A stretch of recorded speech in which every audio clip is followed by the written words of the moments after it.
ain't giving no nothing. I'm just gonna share my shit out. We gave no warning. Hold on. We gonna fuck it up. MG, say the words. El Starcho, El Streamo, I think. Yes, sir. Yes, sir.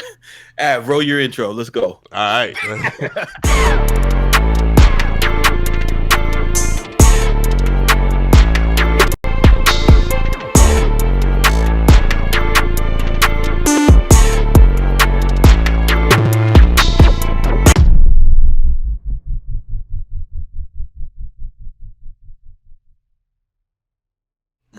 Oh, this is a riveting conversation. Yeah, this is all over. This is about to be more wild. No, do it live. Fuck it.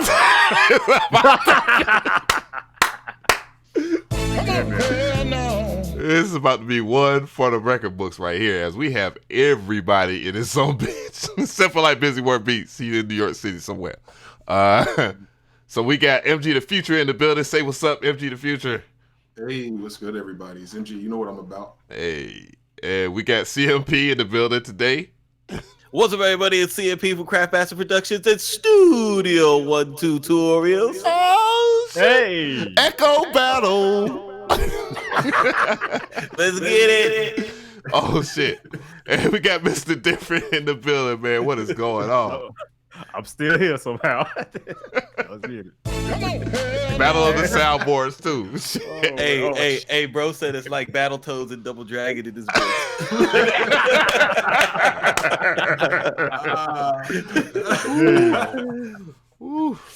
Boy, do we have one today?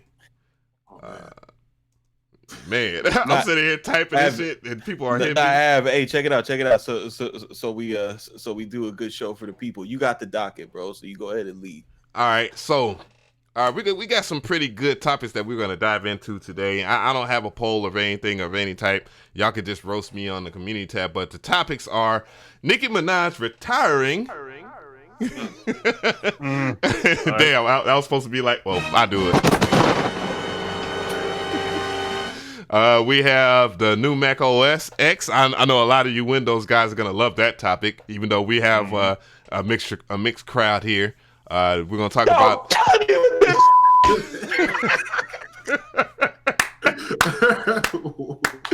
Yo, and we got we definitely, and the spiciest of spiciest stuff is YesJulz versus Twitter. If y'all missed that, we're gonna inform you on that. Also, while CMP was getting it together over there, my brother, we had another topic, and that was from Revolt. And I guess I was gonna put in my spicy thoughts about Revolt Summit, but Swiss Beats talking about beat makers again. I know you guys are gonna warm up for him on that. I don't know if we should even kick it with that one first. But we can. We've been trying to preach that message for like a year now, so we might as well put the button on it. Yeah, I think that might be the best way to just start this off here is to actually talk about this. So, we're again, I'm calling this NWO New World Order. New World Order. So, what we're going to talk about is this Swiss Beats thing. So, Swiss Beats. And Timberland had a panel over there at the Revolt Summit. Of course, I've been talking about the Revolt Summit for a while. Should you attend music conferences? Anyways, long story short, Swiss Beats talked about beat makers again. And again, it's led by Producer Culture on IG. I'm giving them their credit so they won't sit there and at me and act like I don't give them credit. But so here we go. I'm gonna go ahead and play this clip. It's a little low on volume, by the way. So right, but for me, I had to challenge Wayne. And sometimes being a producer, as Timberland know, it's a difference between a producer and a beat maker. It's a big difference. A major difference. Big difference. Right? And I feel we need more producers than beat makers. We got a lot of beat makers out there doing a lot of beats. But they're not equipped enough to get in front of an artist and construct a song. Challenge that artist in the studio. Let them know why your presence is important. Because guess what? They're going to just still collect beats and don't even care about who you are. But a producer, you kind of got to go back and make that phone call. And that's why me and Timberland is still in the business 20 years later. Because we're producers, right? Yeah. right? But for me, let me start it off though. Come on, hell no. Oh, you sensitive, bro. You and your feelings, and I'm gonna need y'all to relax and get with the spice, bro. Like, there's absolutely nothing wrong with what he said. I think first of all, the whole issue that people have with there being a a difference between producers and beat makers, like, y'all got to stop being pussies, bro. There fucking is. Right. Get over it. And the thing is that we live in such a sensitive ass, like, hoe ass, like, put the pussy in the front of the culture. Which they like, said that too, by the way. They said it in the nicest way that everybody's pussy these days. Yeah, I just got back. My bad. But, like, the thing about it is like, yo, there's a difference. There's nothing wrong with there being a difference, and there's nothing wrong with not being a producer per se. Oh yeah, no doubt. MG, you next. Yo, sometimes it's a lot of things that I have to think about, because if you say that to someone who doesn't have experience, I think that's a cool statement, because you're saying, hey, it's cool to make beats in your bedroom all day, but you eventually have to go out into the world and collab and connect with people and be around people to actually make things happen. However, like, if someone asks you a question like, how come you don't have a record yet, or how come you're not doing these things, Swiss Beats can't act like his uncle didn't run Rough Riders. So he can't have that same struggle that I had.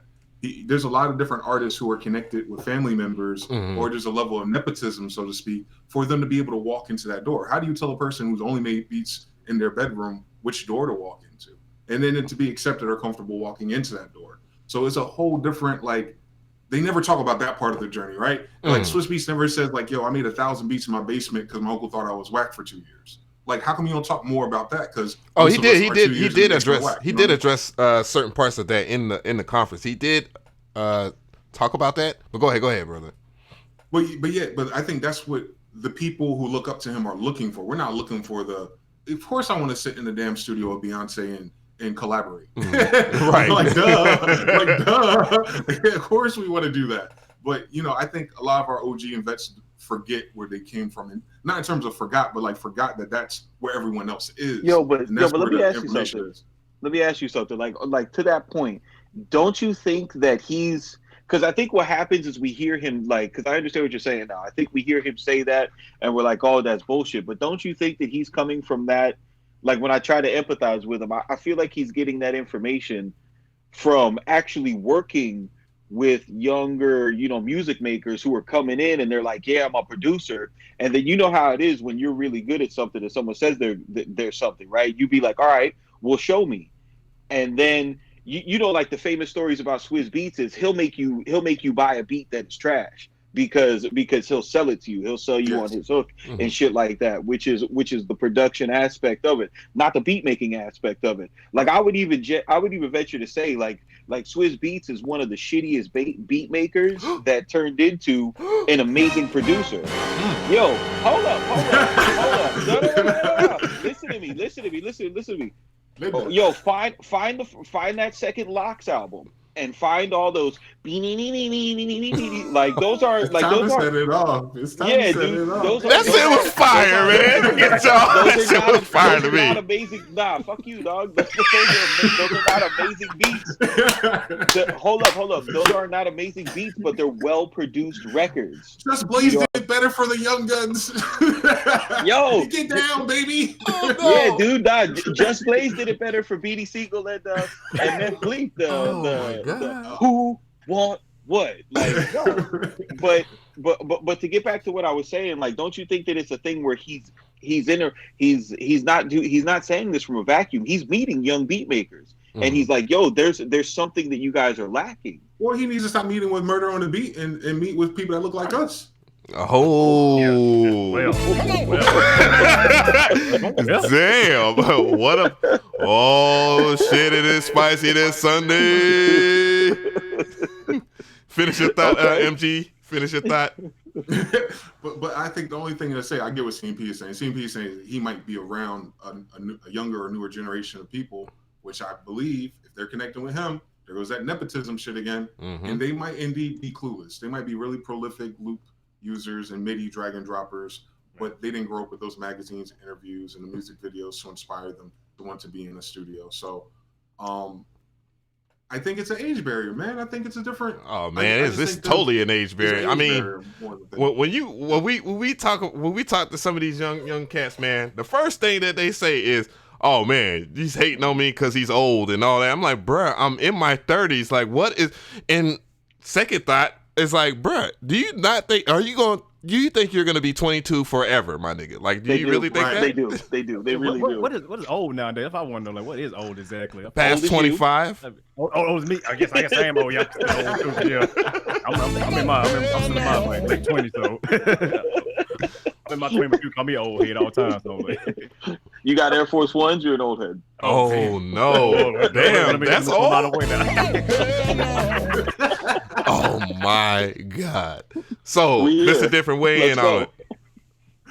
Well, yeah. I mean, I guess I speak for the younger crowd. I guess 'cause I'm the youngest one in here. The young old. I mean, young old. Yeah, exactly. I mean, yeah. I'm past 25, so I'm old. So that's how it is. But yeah, I see it as like it's more of a learning experience for me because I thought the same way too. Like I was gonna make beats all the time and then just send them out. You know, put them online, all that. Make my little beat videos. You know how we go. Type beat this, type beat that. I got a million of. We all know.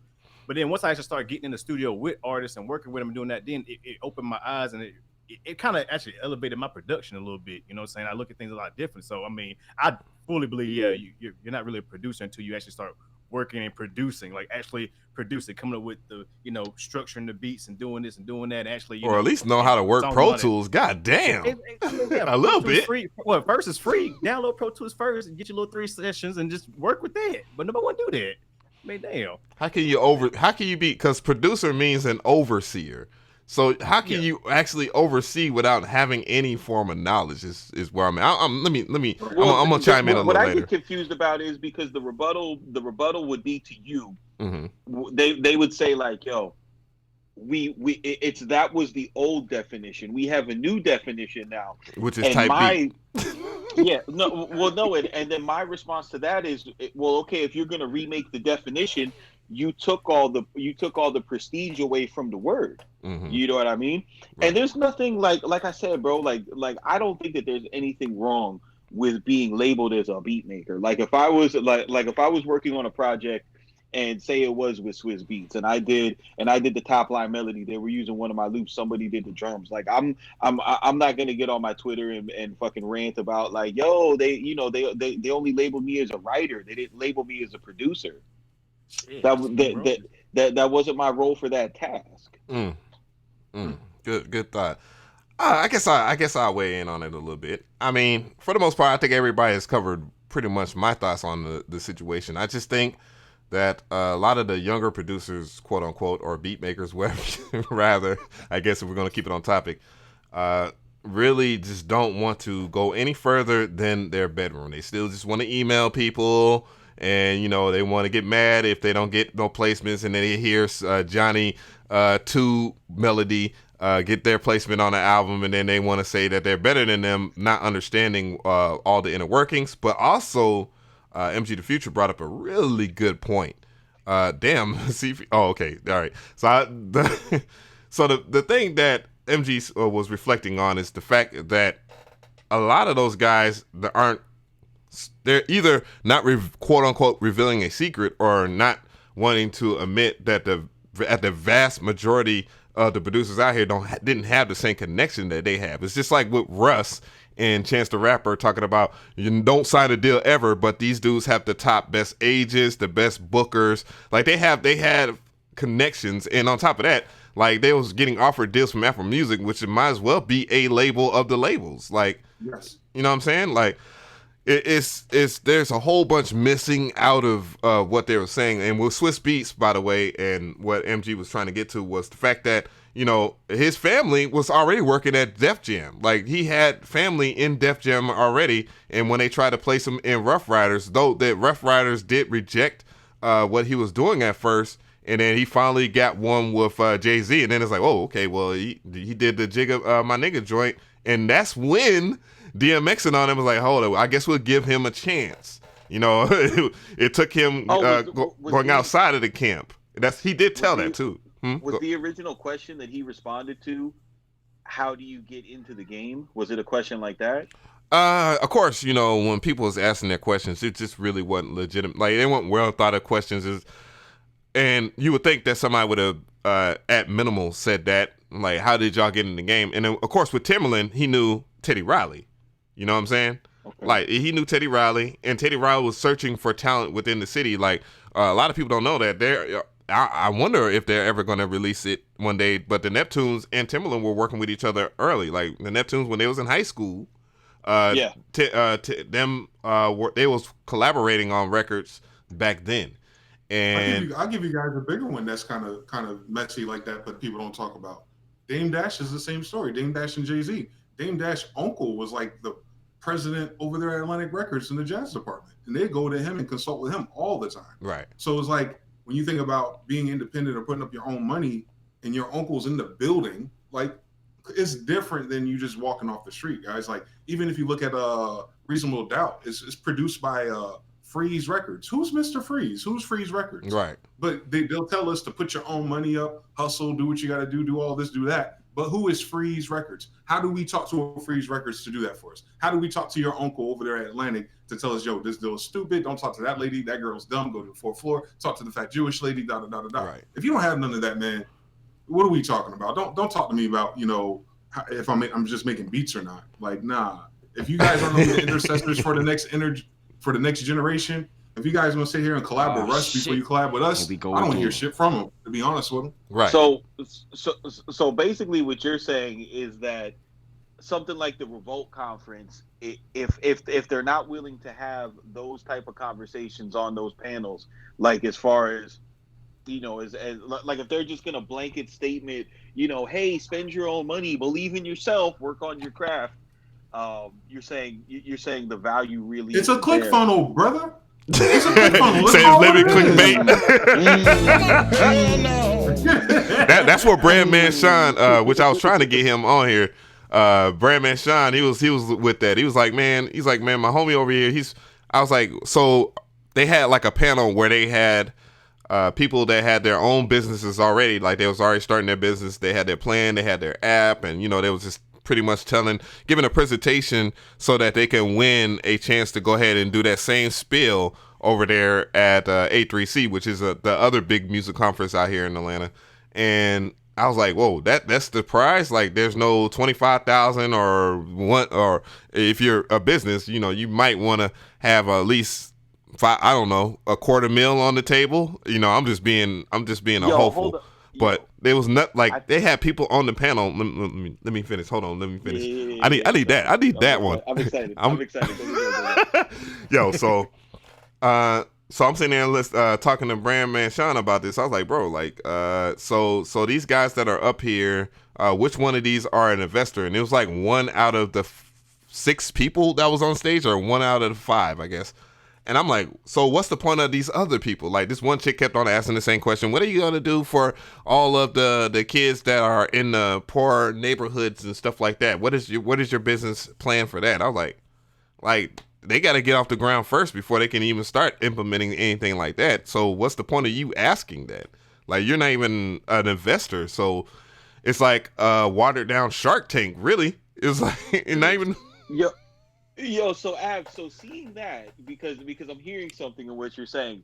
So seeing that, what do you think about what I asked MG? Do you think that how much is the Revolt concert ticket, first of all, to get in? Okay, so for not Av McCree, for a normie, how much is it? So one thing I can, and again, I got to give props to P. Diddy for doing it, but at the same time, they probably wouldn't have moved any tickets if they wouldn't have done that. So it was a business move. Is that they had it was $250. For general admission, GA, and then it was $500, I believe, for the VIP, which was just a little bit of credentials above the general admission. It really wasn't that much worth it, but they had a coupon code, a promo code called Love, and that reduced that $250 down to $100.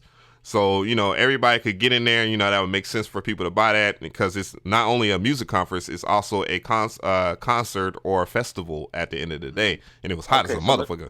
It was 100 degrees in ATL. let me ask you, without the Boule coupon code at $250, right? At $250, do you feel that for somebody who's not Av McCree, for a quote unquote beat maker to show up there, do you feel that there is a value outside of the click funnel that MG is mentioning? I'm gonna let the pastor answer that. Hell no. Okay. Yes. All right, so has arrived on Sunday. So real quick. I just want to qualify, and I'll pass it over to you. Hold your thought. All right. For you guys, because this is the new buzzword going around, right? You guys are going to start to see a lot of advertisements about click funnels. That's what everybody's going to try to push on you in 2019 and 2020. They're going to try to associate your beat business with a click funnel. They're going to try to associate your sample business with a click funnel. Everything's going to be funnel. And that's because this has been a successful advertising system for the past, like 10 years. And the way that it works is you go to a conference, or you start an email chain, and you develop a relationship with the person who's trying to sell you something. Right? Oh, and I need that X-Files sound effect, because boy, I got something real to talk about when it comes to that. Y'all gonna flip out. I know MG gonna flip out. But go ahead. No, we're gonna do it, right? So, but I want the audience to know, because we know more than they do, right? Mm-hmm. So when MG says this is a click funnel, you go to something like the Revolt conference, you see all your heroes, up there, and then they have something, like further that they're gonna try to snare you in with, like with what Av just described, with the whole urban Shark Tank thing. So that's why I got excited while you were telling that story, because it seems like that's exactly what that conference was set up to do, was to get you more in love with the presenters, so that they could leverage those emotions into getting more money out of you. Am I tripping, or did you kind of feel some of that looking back on it? When I look at that, from what you said, there was you had to have a plan. Like, I was trying to give people a play before going into the conference or spending money, because if you go in it just for this butt naked boonie and thinking that you was gonna get on, then absolutely, positively, you was mad, unless you like the panels and you got to see the people that you worship on a daily basis. But from a reality standpoint, they did have at least like office hours per se. One of the A&Rs that I work with over there, Empire, he was represented there. One of the A&Rs from Atlantic was there. But the truth of it, here I go stuttering. We'll do it live. Fuck it. But so the truth of the matter is this, though. The VIP people got first come, first serve. So you had to spend a lot more money to actually be able to get into those office hours in those pods and talk to those people. But for me, I was walking around and, outside of seeing like Jay Black, and then I saw Steve of Cymatics there, of course. But there was people there that already knew who I was. So as the more I walked around, and the more people that recognized me as from like A&Rs and just like people that are viewers and stuff like that, I ran into Lonnie Smith that he was doing his music theory book, and I got his book here too. I want to show it off, because I do applaud people for writing books and trying to take a chance on getting the value out of it. Hey, but yeah, Ronnie's in the building. Hey, shout out to him. And he was doing his best. Oh shit, MG. I mean CFP. Oh, okay. So, but the total reality of it is that there was nothing that was for the producer there for technology. Like I was the only person in there that could have brought more to the table for that, but they weren't considering me putting me on a panel or anything like that, because I might tell some truth. You feel me? and that alone is scary. And that alone is scary. Yeah. They're not gonna have none of that. They're not gonna allow us to tell the truth about how the game goes. You know what I'm saying? Or look at the full perspective of it. Right. But let me see. I guess that's enough of of Swiss Beats, and that kind of wraps up things. I guess we could talk about some of the things that people will care a little about, I guess. And that's real go ahead. Quick, let's wrap it up. Would you recommend anybody watching this goes to the next one? No. I actually think the better one would be A3C, but that is just getting ridiculous as hell for the price. And also with A3C as well, because I don't want people to think that there's not a chance in hell that you'll meet some people there. I met some people that they weren't big stars, but I see the big star in them because I'm ready to move like a star moves. Like, that's the thing. And a lot of people aren't ready to move like a star. Like, they just want to be put in the place of being a star. Like, they don't have no platform.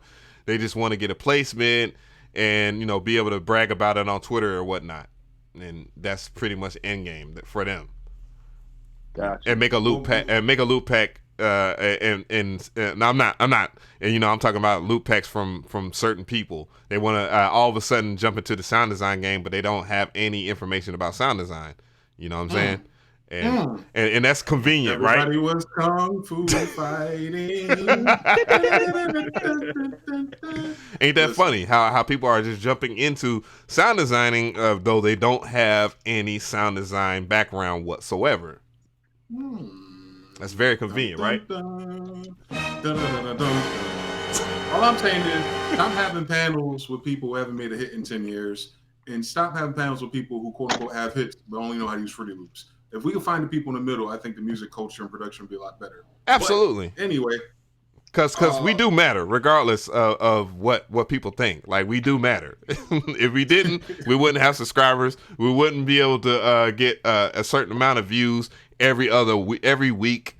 We do matter. We have our own lane. And do we have to prove it down the future that we do have our own lane? I think that we do. We got to show people that there's power in what we do. It's going to manifest through the people who are going to be after us because it's going to overwrite the history before us. And that's the unfortunate part. And I think that's why everyone's kind of bustling to these real life events for, man. Because what the game is. You do something great. You do your little interview chitlin circuit with the magazines. Maybe you do a book, and then you start going to conferences, just like the UFO people do it, man.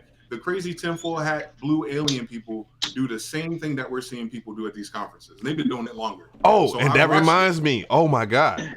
Ooh, man, I need the X-Files sound effect so bad.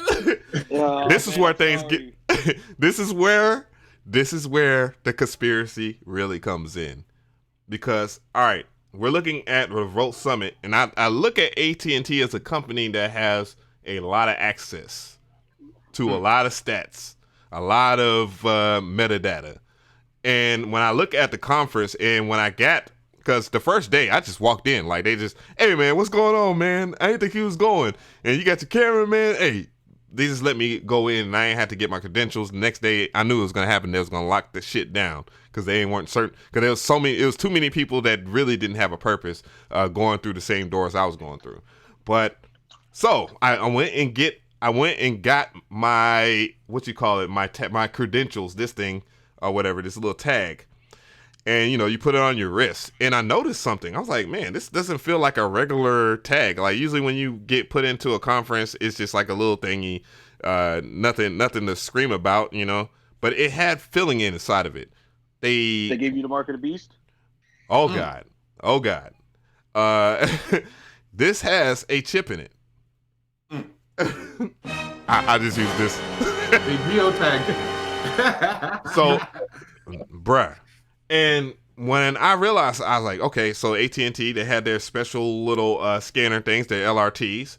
And, with LRTs, it lets you know location, where it's at, how many numbers, how many people are attending, the statistics that could be used for whatever. And mind you, if I was to just give them a benefit of the doubt, they just want to see how active they're going to use these numbers to see, what things that people attended, what areas was the most busy. This is like privileged information, basically, that any company would want. And to the personal benefit, that I just went back and looked at some of the EULA. I'm like, bruh, like, I didn't realize it. Not only was I consenting to being filmed and stuff like that, but everybody that attended consented to being geotagged. CRN. It stands for.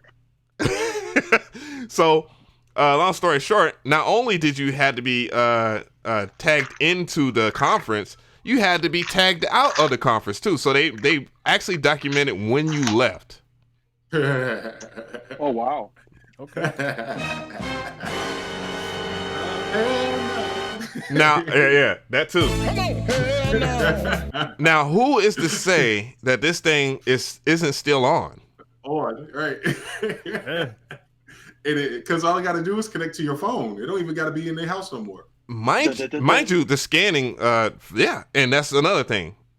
The scanning algorithm that they used is exactly the same one that you would use with your camera phone. I almost guarantee you that the SID chip has geocoding in it that lasts as long as this is active. So I got to get rid of this shit. I got to get rid of this shit. They probably like, yo, he didn't attend Saturday, and he right now he's doing his podcast right now. Never know. You never know how far they take the shit. And companies, they always apologize for invading your privacy, and it's on accident. It's always quote unquote on accident. Oh yeah. Yeah. just make sure y'all didn't sign up to be the human centipede in that EULA. Read it close. Yeah. So that was a huge baby mistake by me. Just signing the EULA, just reading. I read all the way down until I was like, okay, so I'm reading a whole bunch of stuff about them just wanting to show my face and that I can't, just freak out and sue them and all that. But geocoding was all the way at the bottom of all the other mumbo jumbo. Yep. Ridiculous. I can't wait till somebody from Revolt. No, it wasn't. Matter of fact, I'm gonna throw this away. I'm gonna. They done ran the census on y'all. They done got all the colors in Atlanta, man. Oh, nigga, the fucking conference was in the hood. 787 Windsor Street is the hood of Atlanta. I gotta give it to them. It could have been on some old nice area or something like that, quote unquote. But at least they did it in the heart of Atlanta. You know what I'm saying? Like the trap, like straight up the trap, like where all the trap rappers either come up from or shoot their videos at least. Yes. That's the trap. But yeah, it's funny. I was like, man, I wonder if these people that are coming in from out of town that might be driving over here know that this is like where the Jack Boys, this is like the heart of Jack Boy Central. Like,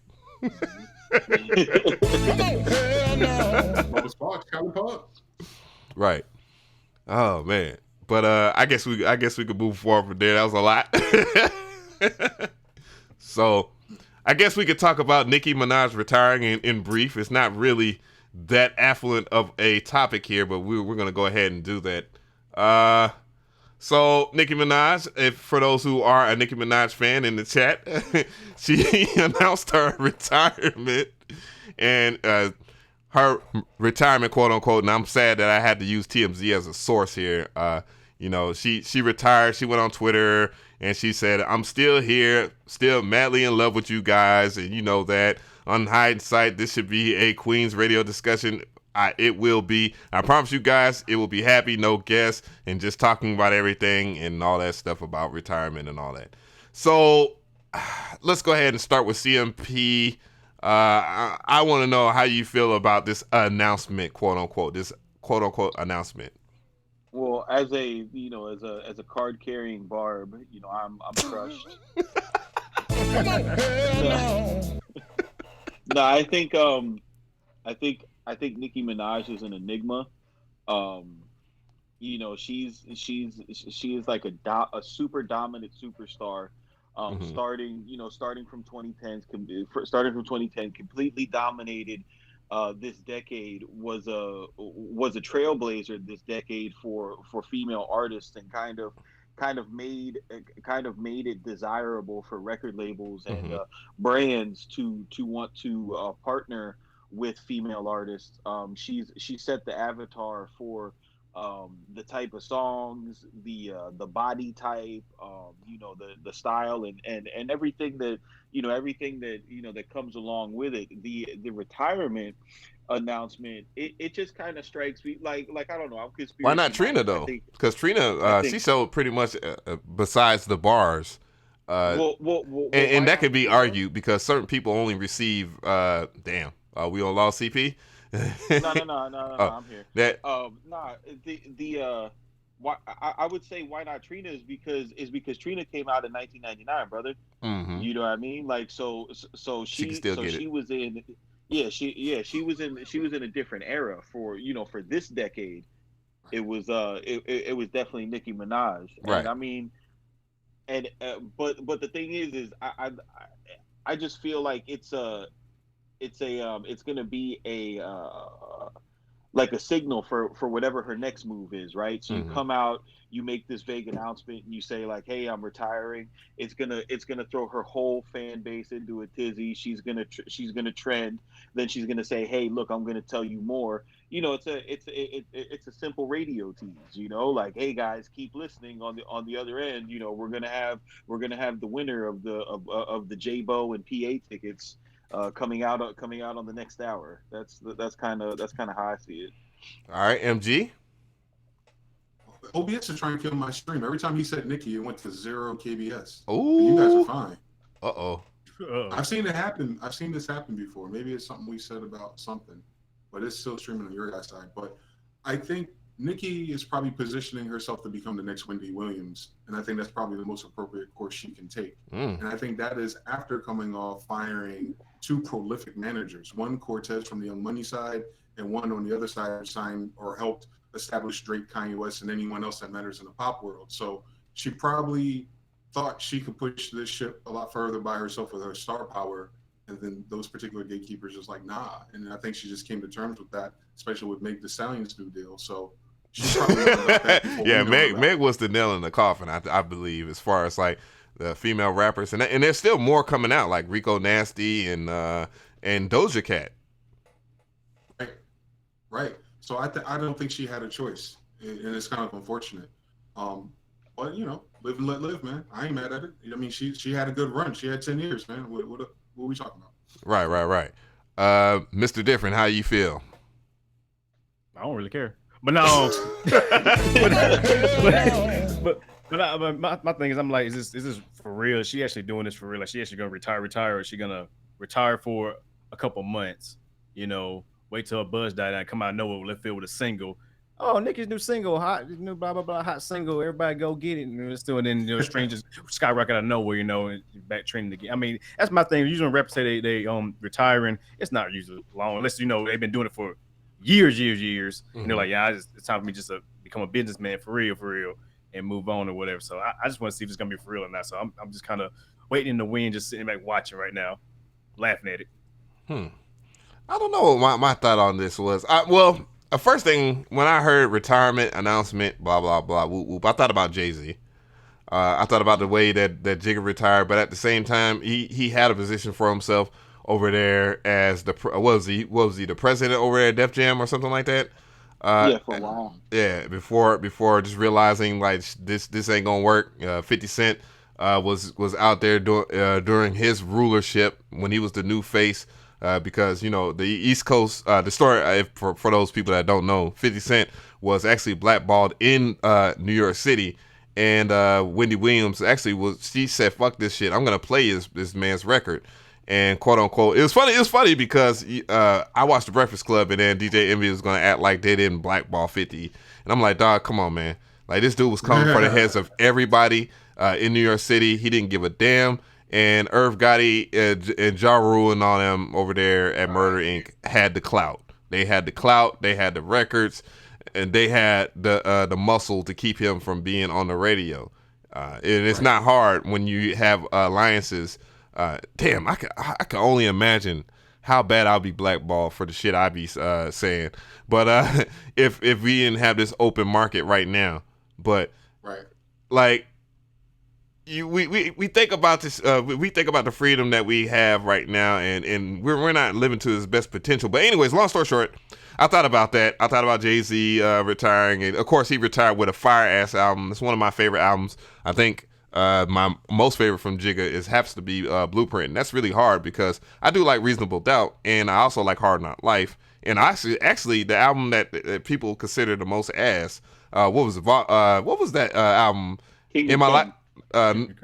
Yeah. Kingdom Come is actually straight too. But Kingdom Come is really bad. Yeah, that was his return. That was his return to music after the retirement.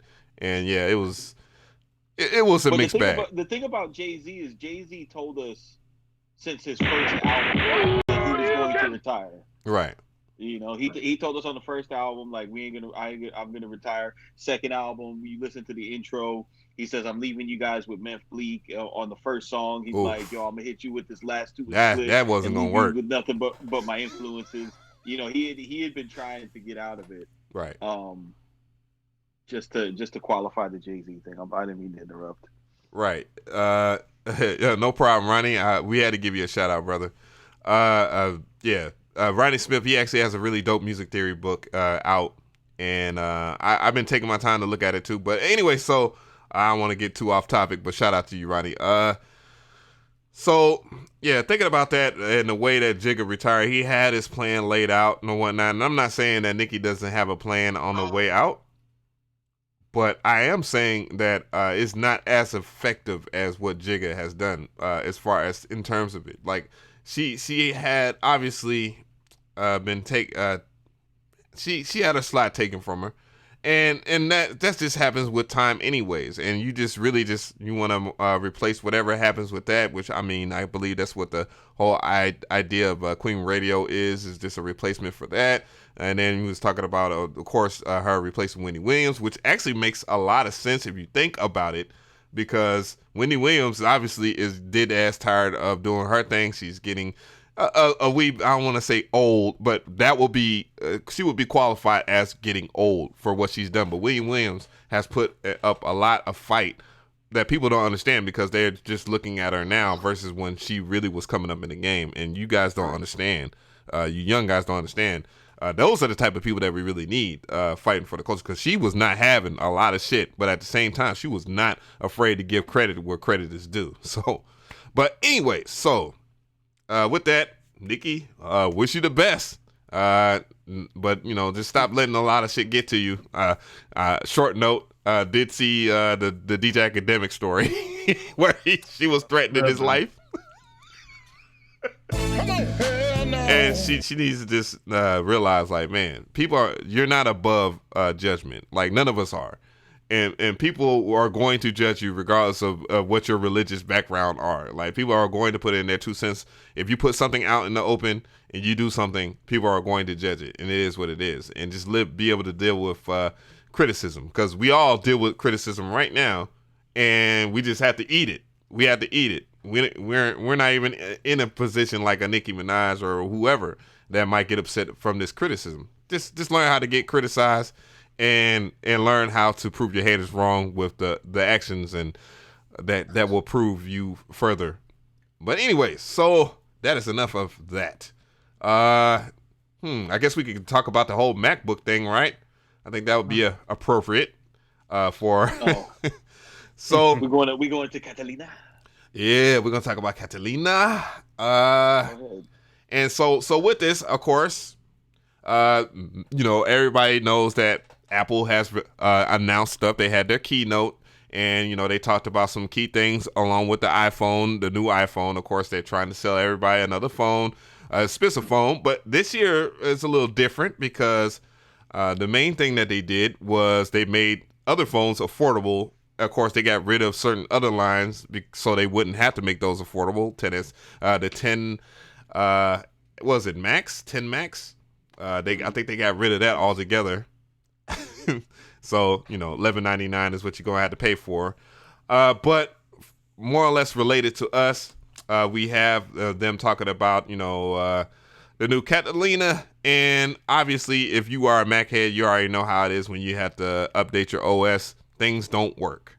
So paraphrasing it so we can get to the discussion itself, I have Music Radar as a source here, and they always go in on Apple stuff, and damn, did this just freeze? Holy shit.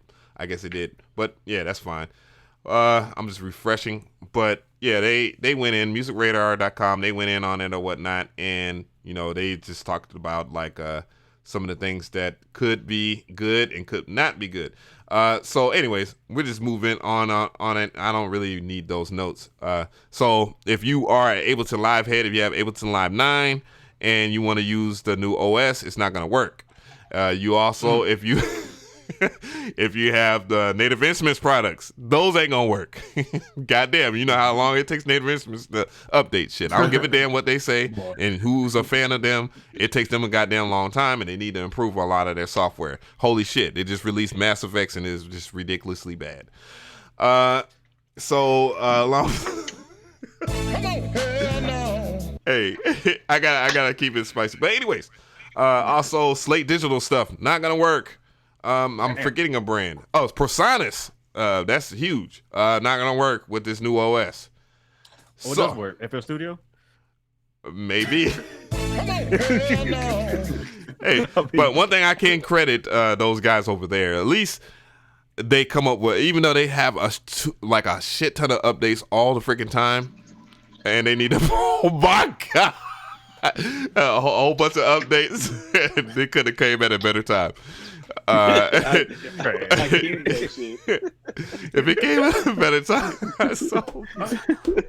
We'll do it live. Fuck it. Yo, without a stop, we don't talk. But all right. So even though they have a shit ton of updates all the time, some that just don't make no sense. They just removing bugs because they introduce something new or a new feature or something like that, and something might not work and all that, and it's just image line. They still do updates, and they support their software. Because if they didn't, holy shit. So starting on that, what are your takes on Catalina not working with Ableton Live and all the other little stuff that I was talking about? CP, I'm starting with you, sir. I think it's I think it's just a lot to do about nothing. I think it's nice that finally the software developers has given us a heads up, like a formal one, like, yo, we're not going to work. But a lot of the times when these OSs come out, the shit doesn't work with your plugins anyway. I know this because of my site Studio One tutorials. Everybody treats me like I'm fucking Studio One tech support, you know. So whenever everybody comes over, they'll be like, "Yo, CMP, Studio One is crashing. I need you to make one of those videos where you're riding out on them because they don't care about the user base, so on and so forth." And it's like, well, let me ask you something, bro. Like, did you upgrade to Mojave? Well, yeah. Okay. Did every one of your plugins come in with an update? Well, no. That's what's happening. Like when your system crashes, it's not because the DAW is ass. It's because you've got 10,000 plugins on your computer and they're not all updated to work with whatever parameters have been, updated by your OS. That's usually the whole thing. So I, to not focus on the negative, but to focus on the positive, it's nice that, because I got crazy emails. I got Steven Slade emails with big red X emojis, like Native Instruments let us know, Ableton Live let us know. They, everybody was like, listen, guys, like this one is going to take a while. Please don't update. And I'm sure anybody who's had a DAW and plugins for at least 5 years has went through a similar mistake of when you update your OS and your shit don't work. Right. Yeah. Thanks. MG? I'll jump into the future real quick, just to kind of tell you guys where this is all leading to. A long time ago, I'm trying to think of this guy's name so some of the people who love conspiracy theories could look at it, but there's this project called Project Looking Glass. And there's a lot of rumors that people have found in deserts touchscreen devices, basically, that are bendable, right? Mm-hmm. So this story came out in their field. And when I thought about it, I was like, that'd be interesting if a civilization figured out how to do haptics and touchscreens and bendable glass and stuff way back when, and we're just stumbling into it now, especially with Steve Jobs and them so infatuated with India. And India is where we get the Vimanas and all those techs that a lot of the Germans ran to during World War II. So if I'm thinking all these things are connected, Project Paperclip, all these things behind the scenes, and then the front-facing technology, which what we enjoy right now, is where we are now. But I think they're actually doing with all these jumps and leaps of technology. Like, for instance, our iMac and MacBook and iPhone has been the same shit for 10 years. Mm-hmm. We haven't had like a quantum leap yet. But as CMP pointed out, Apple opened up its thing about 2 subscription services. All of our subscription streaming sites are acquiring smaller services. All of our plugin companies are going to subscription services. And what I think all of this actually means is that they're about to make our experience, or the internet, or our OS is about to be non-local to devices. I think it's all going to be cloud-based soon. So it's not going to be a matter of which phone you have with the screen and the camera and all the specs. I think they're going to kill all of that shit and stop jumping into Earth or silicone and make some kind of one-size-fits-all type thing, and it's going to connect to their quote-unquote 5G or whatever's beyond that network. And you have everything all at once as long as you're paid in. And that little band you got right there is the one that lets you connect to it. So if you pull up to the barista and you see one of these haptic screens, you rub your wrist against the shit and it logs you in. So I think all of this is preparation for that, because me and you both know why they're trying to put iCloud and OS on the phone and the iMac, because they're trying to make it, there's no differential. You get people trained up on that. It's like, oh, everything I can do here on my phone and my iPad, I can do at home on my computer. Yeah, and we're putting personal information all in the cloud too at that. Like everything. Yes. They know everything. Like Apple knows everything about you, even though their thing is privacy. They know everything about you because you trust them. They have installed a trust within you. Mind you, I'm gonna put in the busy word beats. The branding is trust, but factual stuff that he's saying, because it is trust. Because if people are able to say, hey man, I'm an Apple fan because they do this, that, and third, they don't give up all your information, blah blah blah, whoop whoop. People start to believe that regardless, and they don't question that. But yet you have an iCloud that has all your kids' pictures, all of your pictures, it has pictures of your house, has all this stuff, your dick pictures, your goddamn girls' titty pictures, everything, and all that stuff's backed up into your cloud. And all somebody has to do to find out all this information about you is hacking to your cloud. And they don't have to hack into your cloud because they have access to your cloud, even though they say that they don't have access to your cloud. I mean, listen, if you really want to get nasty, I mean, there's the data farms, one in North Carolina, one in Texas, one near California, near Las Vegas and Nevada. I mean, you just go to that data farm and pick up a bunch of data if you want to on the sneak. It's just, do you know how to decode it, and do you know what language they're scripting the stuff in? But a lot of our friends and stuff who do music deal with coding and .NET interfaces and stuff like that anyway. So it's not hard for that to happen. I just think it hasn't happened yet because they're ready to put all of this shit on one network. And I'm telling you, it's going to get ugly before it gets pretty. And I'm looking forward to that. I'm trying to figure out why they're trying to make everything the same right now. So subscribe. All the shit. Oh yeah, we got to backtrack to that too, by the way. Yeah. We was actually talking about subscription-based things, and that was actually the main thing that CMP and MG was talking about, because that was the main focus of the keynote. That was the first thing they talked about was subscription-based services versus their actual technology. I mean, and the thing that I was expressing was the amount of market share that was in subscription-based. Like, for those who don't know, the reason why Netflix is pulling their app out, or they might have already pulled their app out. I was checking the other day, but I got sidetracked by other apps. But the reason why Netflix, yeah, I'm one of those guys. Surprise, motherfucker. But so I was in so I was over there just looking and stuff like that. But anyways, a long story short, Apple gets a share of any subscription-based app. They get a share of that. That's what happens. So if you pay for Netflix through Apple Pay, which is very convenient because it already is linked to everything that you have, right? They get a share of that. They get a small percentage of it, and that small percentage adds up. And I don't have the direct numbers. Sorry if I don't have my factoids, but I think that they made $20 million just off of Netflix alone within a fiscal year from that. And Netflix was like, "Oh hell no, we're not having that. We're not having that being in a part of your app store. We'll figure out a way to do that." And also, you have like along with even that, you had Netflix and Disney battling it out because as you know, you can watch all your favorite Marvel movies and shows and stuff like that on Netflix. But now Disney said, "No, hell no. Y'all are making hella woolop off of us, and we can't have that either." And So you see the whole battle of these companies doing the subscription-based stuff, and I know a lot of people are like, man, well, you know, I'm one of the people that don't like certain subscription-based things unless it really facilitates what I'm doing. Like musician, I mean, I'm learning different instruments, so I really like musician, and it will cost less than me going and having a private tutor, and I can have the private tutor clean up anything I'm playing. I guess I do iCloud because it's like 99 cents a month for the service I'm doing.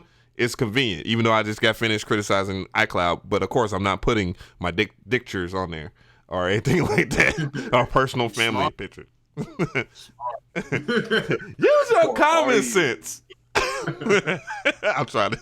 I don't have nothing for that. But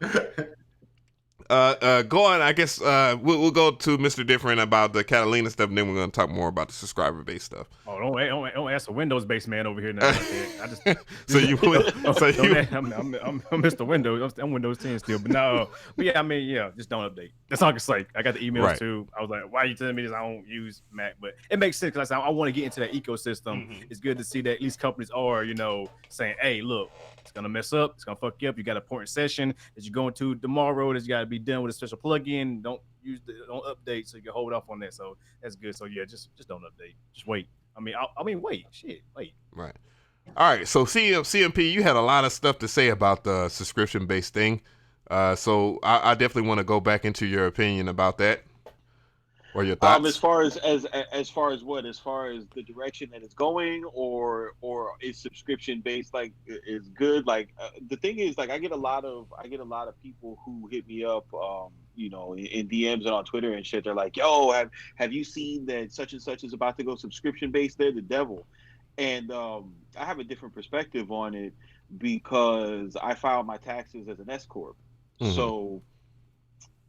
So doing that, whenever I need a big contact library, for example, right? I'm gonna go get East West for maybe 2 months, you know what I mean, and put together a sample pack to where I have access to 1,000 gigs of all these different instruments, of all these different libraries that I would never buy on their own. I pay my $60, I make my pack, I recoup that cost on the profit, and then I write that cost off as as a subscription. There is a place on your business taxes for all of the subscriptions that you pay for, you know what I mean, and it's a tremendous write-off for me every single year to have all of these different subscriptions. Every couple months when I want to fuck around with Pro Tools, I could just spend $60 on it instead of having to buy it and have to keep it on my computer. I think the disconnect with subscription models comes from, and this isn't the value of it to you. Yeah, the value of it, and not only that, the hobbyist producer, right? Because we talk to a lot of hobbyist beat makers and producers, so they're looking at it from yo, I only want to pay for this one time because I'm not generating a profit from my music. And I think and knowing that they're gonna go and download it for free anyways. Come on, yeah. But I think that's the disconnect. That's the disconnect in our producer culture. I think it really goes to show who is out here doing business and who is out here having fun. And I don't think that there is a problem with there being a tier of tools that are geared towards people who are doing business versus people who are having fun. Right. I think, and there's now I hate to intervene. I apologize, MG, but there was a question in the chat. Somebody said people complain about Waves Audio's updates, and as somebody that is a supervisor over here in Atlanta for Waves Audio, the reality of it is my only problem with Waves Audio's updating subscription is the fact that if I'm going to go and update the plugins, I want it to be worth it. Per se, Ozone 8, Ozone 9, or something like that. I expect the plugins to be updated in that type of perspective. That's why I think some people have an issue. I just think the other people are just bitching about it and just not knowing that you don't have to subscribe to get. I tell you what, the Waves updates is worth it if it stops crashing your DAW. Right. Factual. Factual as fuck. Right. But I think the more interesting thing about everything was, kind of going back to what MG was saying, was the fact that Apple, a leading edge tech company, led off their keynote address this year with 2 subscription services. And not only that, they put both of these subscription services are going to be subscription services that leverage in original content, right? Mm-hmm. That's what. And Apple they put Arcade money is, in people's pockets. Yeah, but the price point is $5.99. Yeah. I'm sorry, $4.99. The price point is $4.99. So just looking at it in a market position perspective, it kind of sets the tone for these other subscription sites, right? Like, what does it mean for Netflix if Apple's subscription platform, starts doing amazing shows? Are we gonna want to pay $19.99? Right. That's what was interesting for me. Mr. Different, you're gonna get Apple Arcade for the kids' iPad? Of course, of course I am. Keep them. I won't be jumping around and knocking stuff over right now like they're doing right now. But I don't know. I mean, I like subscription stuff. I'm one of the people who actually like subscription if it makes sense. I'm not one of the people who have like a million different subscriptions. If it doesn't make me money, if I can't at least make what I paid back double or triple, whatever, I don't get it, because it don't make no sense unless it's like, the Netflix not for the kids and all that. But yeah, like for example, I got Slate Digital, I got Pro Tools, I got all that stuff subscription, but I'm making money. It's making its money back, so it makes sense to me. I'm one of the type of people. MG. I'm telling you, the fat lady sings in Z minor, man. I'm just waiting for these people. I'm just waiting for them to tell us, it's all been, a co-op from the jump, man. I think it's exciting. We're at a mass level of consumption, I think, across the board. We're noticing it on YouTube. I'm pretty sure this is also happening on the streaming services too, where people are kind of being like, all right, I've consumed all this content. What am I doing with my life, kind of thing? So I think the price drop is just to keep you addicted a little bit longer. I think all these media companies are sensing that people are starting to proverbially go outside. I think people may be addicted to content consumption, but I think on the other hand, it's because the drug is getting weaker. So I'm looking forward to the new drugs they're going to be creating, man. Like, what kind of show can they do, or what kind of form of entertainment and connection can they do? Because that's where that meme of mental health came from that we've been dealing with for the past year. Is what it really is that you're consuming so much stuff that's not real, or you're consuming so much suggestions that conflict with your way of life. And people haven't thought like, yo, when I wake up, I shouldn't look at my phone the first hour. Like those kind of things. I think these companies are starting to notice it, man. I know they are. I could tell. I could tell that price drop and the fact that everyone's fracturing and bitching about getting control of data and metrics is because there's people leaving out of the amusement park and they don't know why. So they're gonna figure that shit out soon. And I don't know, man. New drugs. We'll see. Yo, I was there was a video of a TED talk that was dropped in your Discord, MG. It was we were this week off camera. Me and MG have been having a long conversation about counterculture, because essentially that's what hip hop was, and it's not anymore, and it's fucking sad. So I went in search of some counterculture. I went to a Benny the Butcher show in Miami this weekend, and it was cool. We went there. It was a good time getting out, seeing everybody.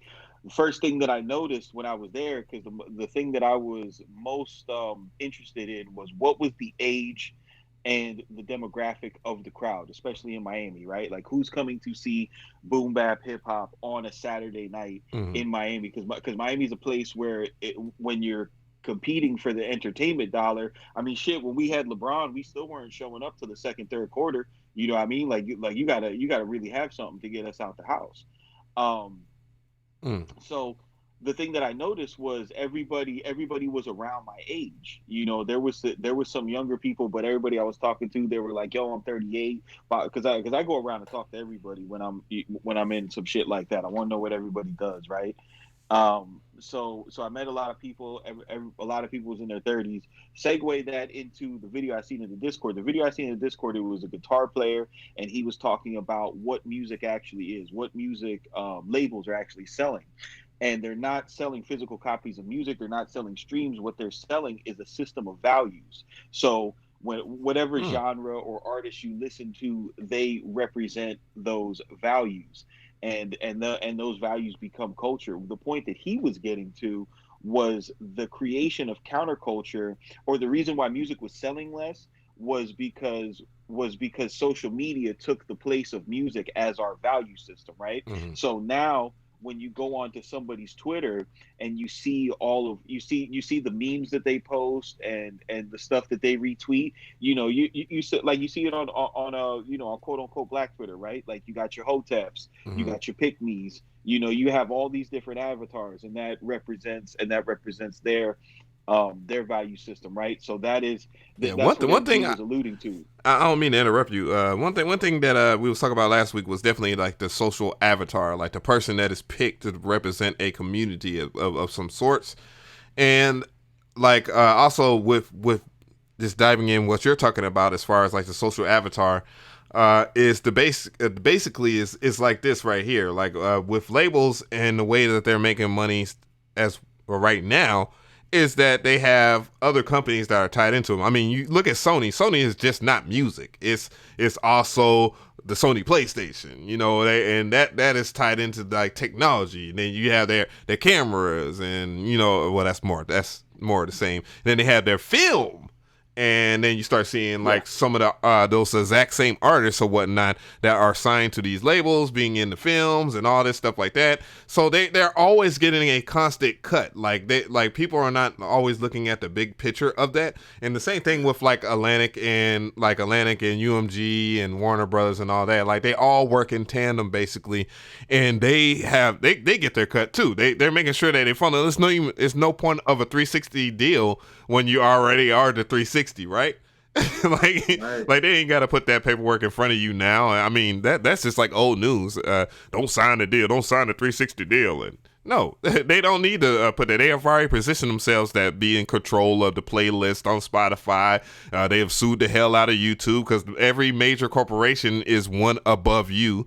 I mean, how many times have we looked at a video and then at a video about music production or something, and then ESPN comes up all of a sudden? And if you're not a sports head, that's like insulting to you, because I don't look at ESPN. I look at like some of the independent guys that do a better job at analysis than ESPN. Like, they're way more. Hell, I look at Chris Smooth. I'd rather look at Chris Smooth's YouTube channel, where he does a little bit of NBA 2K, but he covers the NBA better than what ESPN has over there with Stephen A. and all them. Like, no disrespect to Stephen A., but it is what it is. Like, you guys actually have competition that are better than you, but y'all have the leg up because y'all are part of the mass corporation that we all can't be a part of right now, or choose not to be a part of. Yeah, like someone like Chris Smooth represents counterculture in that arena, right? Mm-hmm. The athlete turned commentators, they represent counterculture. Like the Shop represents counterculture in that arena, right? Mm-hmm. But in our arena, what was interesting about the TED Talk that that's in MG the Future's Discord is he was saying that because musicians nowadays, they do what we do it, right? We get on live streams and we cook up. Guitar players do covers, live stream on YouTube. People live stream on Twitch their music.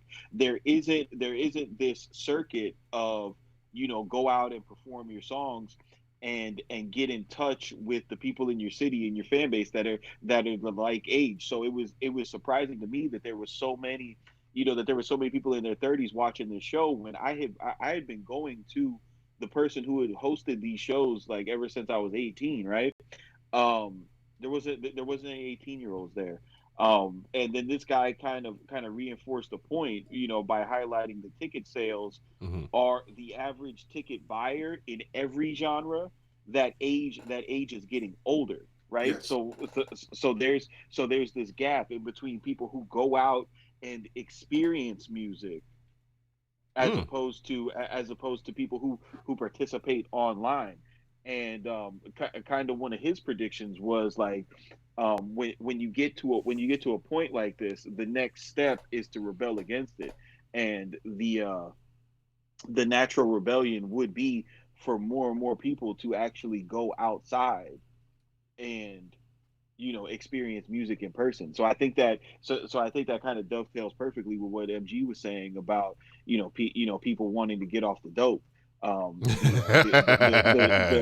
the subscriptions, which is fun. That's what we do on Spicy Sundays. That's where we go, right? So if you kind of imagine and you think of the next generation, because we're like, what are they gonna do? Are they gonna do boom bap? Are they gonna Is trap dead? Where's the sound going? Maybe Right. maybe the sound is going live.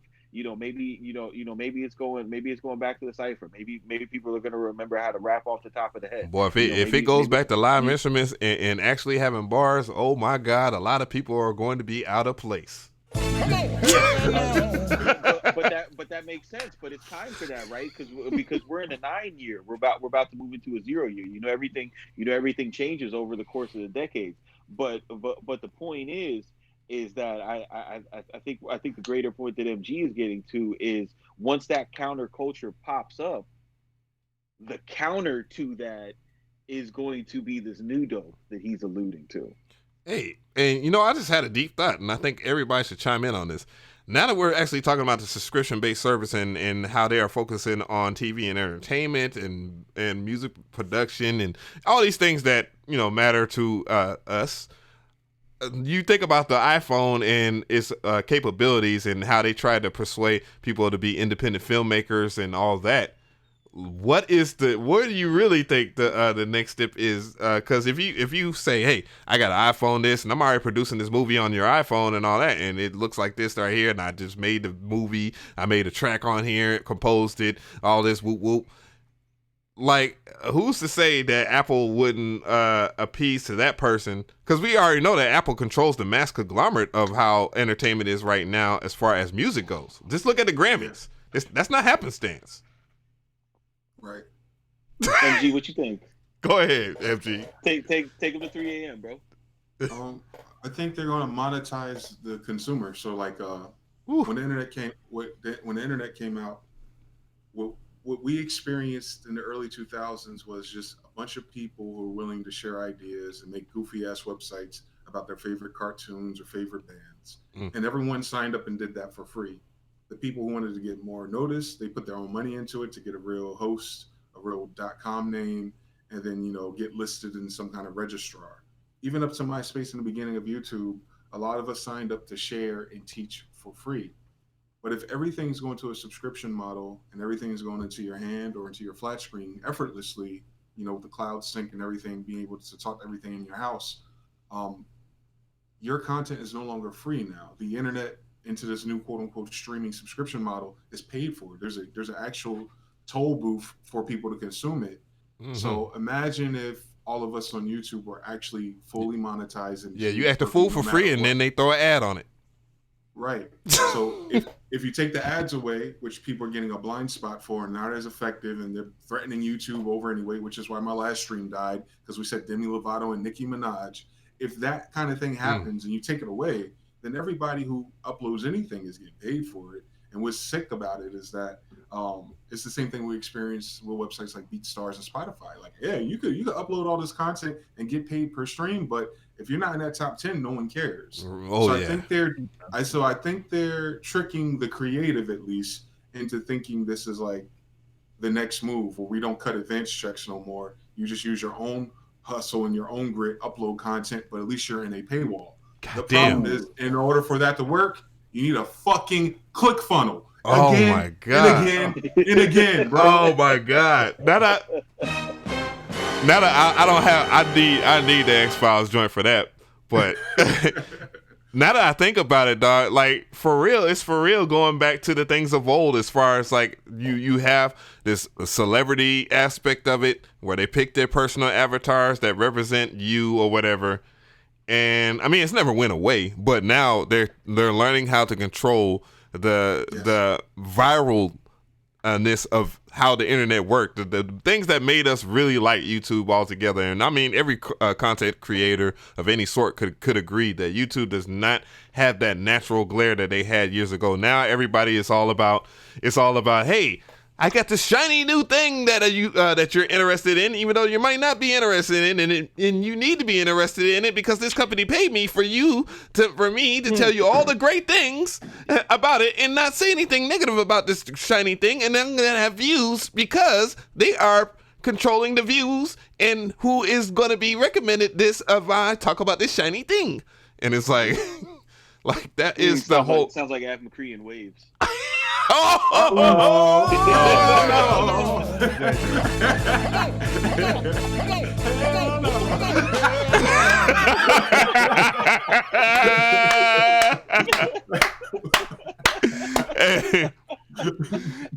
one thing I will tell you though, I don't care what people pay me, whatever the case, they better know I will tell the truth about their shit.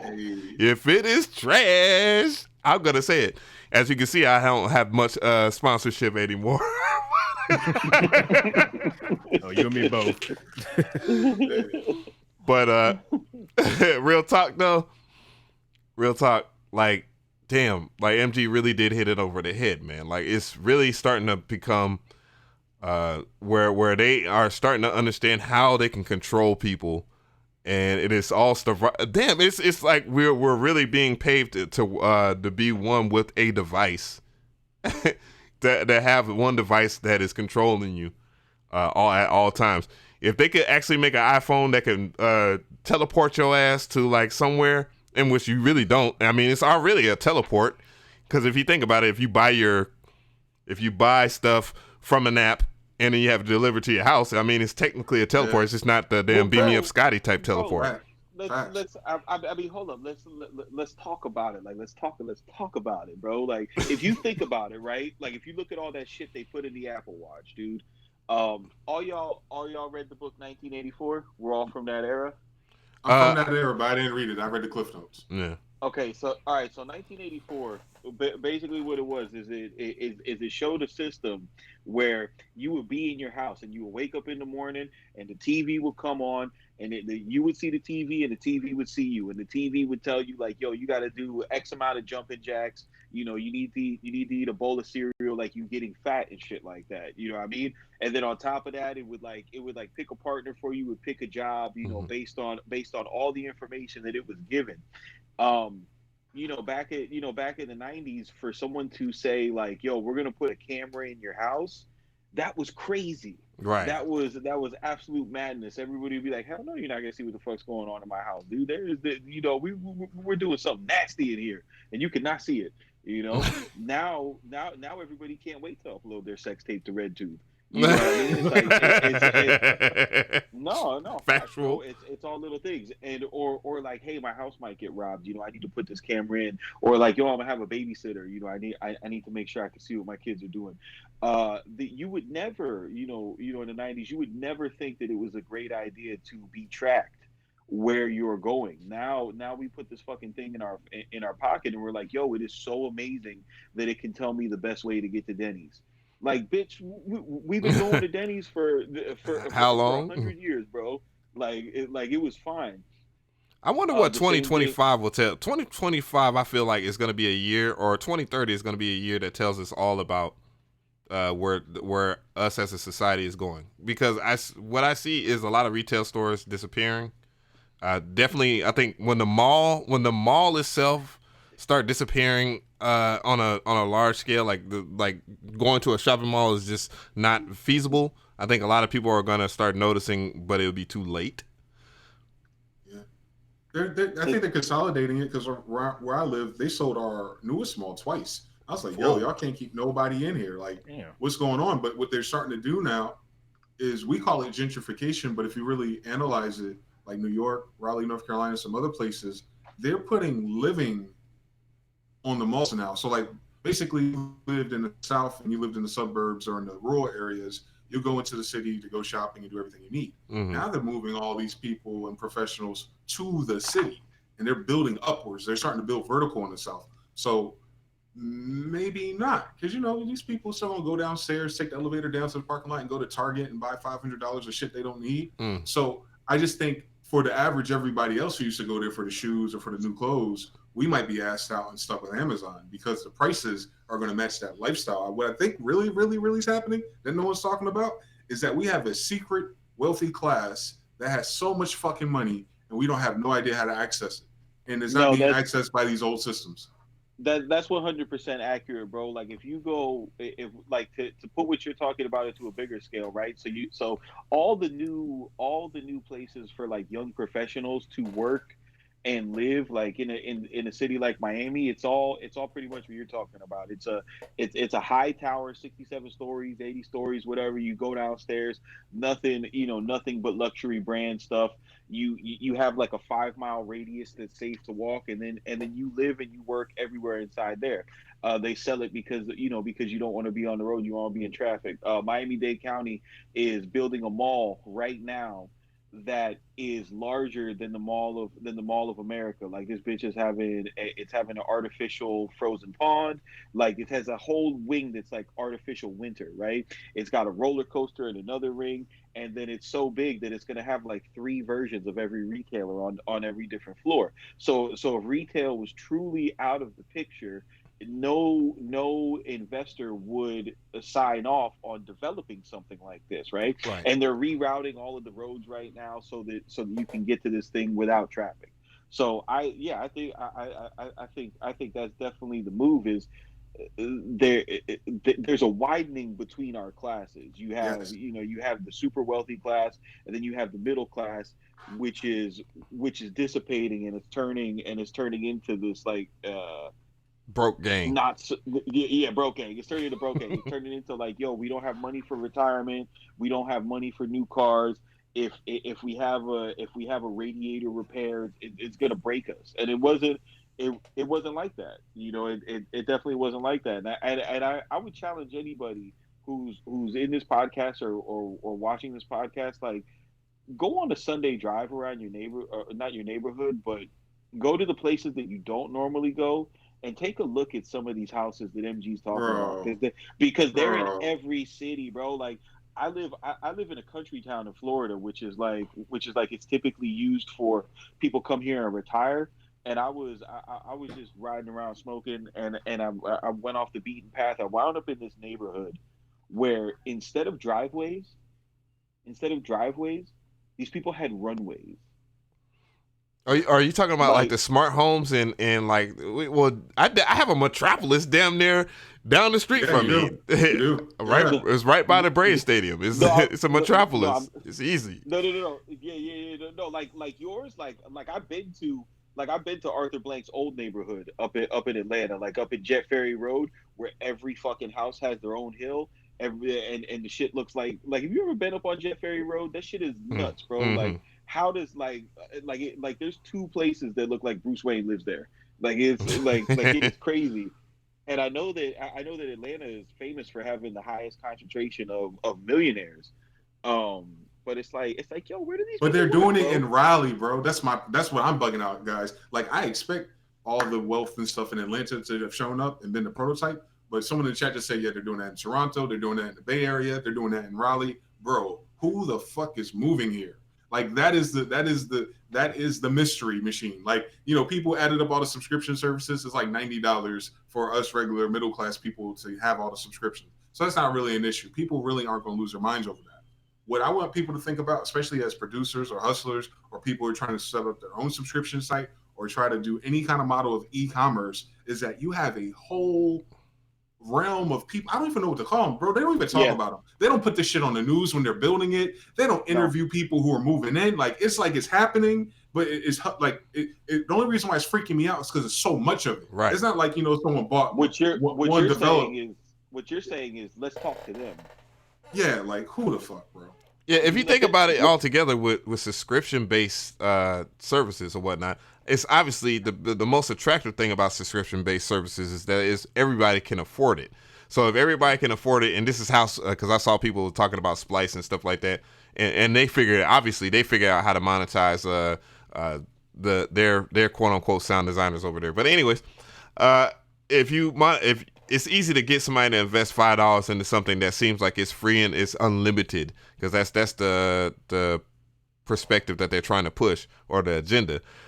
And if you think about it, more people will pay $5 for access to a whole bunch of stuff than $15 for access to one thing. And that is appealing until you realize to yourself that, you know, there are limitations between that, and they have figured out ways. And by the masses, if you get 1 million people to pay $5, that's $5 million. You know what I'm saying? And I wouldn't. Yeah, I had to check my math there. Good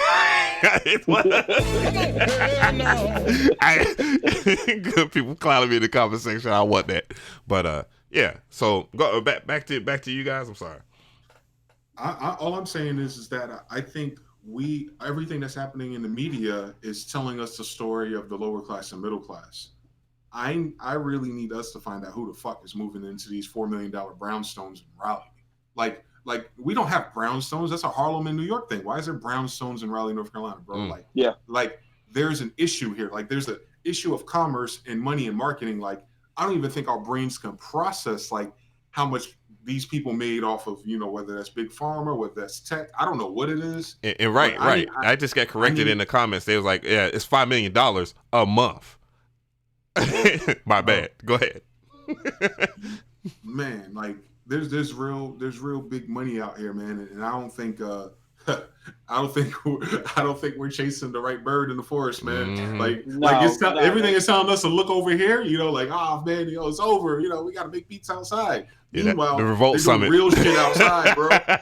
Like they're doing shit outside that's crazy, and it's like, I don't know, bro. Yeah, we talking about they was talking about politics at the Revolt Summit. And I'm sitting there thinking, like, man, all this stuff is not in our favor. By the way, the way y'all guys are looking at it, and even the people that they have represented up here that speak very well, they still are not trying to connect anything to the favor of the people that are sitting there watching. But yeah, I forgot my damn point.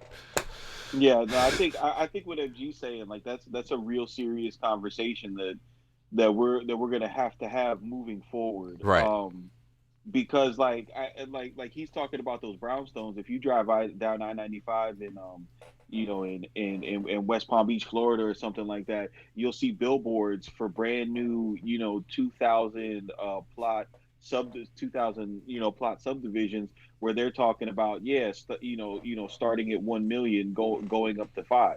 So where are these 2,000 millionaires coming from? Like, what are they doing? And why do we put ourselves in a position where we cap ourselves out? Because this is what we do in hip hop, right? This is this is what a lot of people doing ourselves. They're like, oh, I don't want to do X, Y, and Z because that's selling out, or that's fake, or that's not true, or be like how some of these producers are for Splice, and they don't think like the long game. Like, again, we was talking about that with Busy. We was like, yo, like, it's, the dude was capping off. I ain't gonna mention his name, but he is a very popular producer. But he was capping that he had made $100K on Splice doing a pack or whatever. And I was like, yeah. I said, if they're paying you $100K, then what do you think Splice is making? And once your career is over and done with, they're gonna pick somebody else, and you're gonna think you're gonna get another $100K for your next pack. You're not. It's stupid. One and done, baby. It's one and done, baby. No, there's no way they paid Southside $100K. I ain't saying Southside. But I'm just saying, like, I don't think they understand the long game, and it's not that difficult to set it up. I mean, there are websites already prepped up for subscription-based services, but the thing is, like, for people like that to just sit there and they're just happy with getting $100K, and they're not realizing, like, they're not sealing the bag for their kids. Like, you're not selling the bag for your next generation. You're just selling the bag for you to sit there and turn around and make and buy a car, something that depreciates as soon as you take it off the lot. Like, you're not even fuck it, just fuck it, just fuck it. I don't get it. What do you think? What do you think, Mr. Different? I'm just taking the sauce right now. My mind is blown from left to right. Like I said, understand, I'm the younger group, so I'm over taking this thing. This, it's really affecting me just like everybody else out there watching this as well. So hearing this stuff got me thinking about how I move and how I make my moves and how I think myself. Like, damn, like, you know, I need to start thinking about a different path myself right now because, you know, it's creeping up. It's coming up fast. I got you. I'll give you guys the play publicly. So we ain't got to worry about who stole what from nobody. It's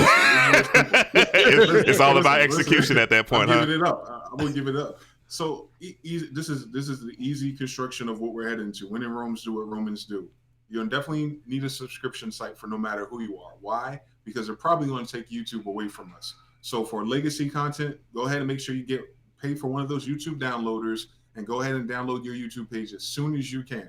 So a year from now, 6 months from now, or 2 years from now, you can have a legacy website where you upload all those videos and people could pay a subscription site just to look at the old stuff, reorganize and hashtag, because people are going to get nostalgic about us when we're no longer present in the same platform. Right. That's one. Yeah, they're definitely gonna take it away from people that really care about the freedom of what they talk about.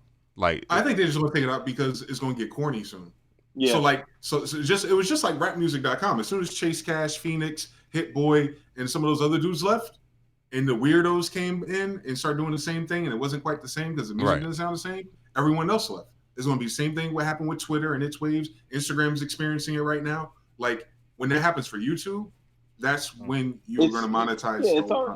It's already happening. It's already too many people that are far weirdos. If we get 10 more how to make melodies like Q Beats tutorials, like this shit is done, bro. Come on, hell no. Go ahead, MG. Finish. All right, so it's one is you're going to have a legacy subscription site regardless. Step 2, this is going to be the trickiest part. You're going to be tempted to put all your sample packs, preset packs, and stuff under the subscription, but you'll end up dividing your profit by doing so. What I would do is have it as a time gate. I've seen other websites do this where it's like, you know, content that's like 6 months old or older, that'll go behind the paywall, but all your new stuff, keep it in the storefront full price, similar to like CMP has cmpkits.com or Shopify, separate from Studio One tutorials. Mm-hmm. And you can do that all in one website, but just keep in mind that you'll have people who like subscriptions and you have people who just want the fucking presets. So keep those two things separate. And then 3, which is what we all should have been doing, but should definitely pay hyper attention to, is that you want to register people very similar to how you have like a mailing list. You want to make sure that all these people through social media have a mechanism to stay in contact with you in case these changes happen.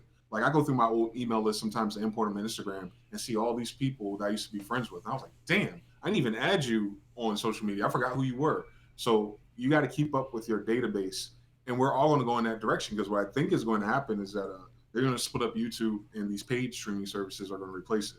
So just keep your mind right and get ready for that jump and hopefully have your website and shit in order so you don't lose as much when you're trying to transition and get used to a new paradigm. I think that I definitely see the play of them not wanting to pay your average content creator on YouTube, regardless of how big your following is. It's like it's kind of obvious with the YouTube kids. They all of a sudden now the data collection is foul and they're getting sued for like an astronomical number of like 170 million or something like that. And they always put this rhetoric that that YouTube is under the red, like they're not making money themselves, and it's like, come on, bro, like for real, they have like a nice ass building in San Bruno. They have all these other sub buildings.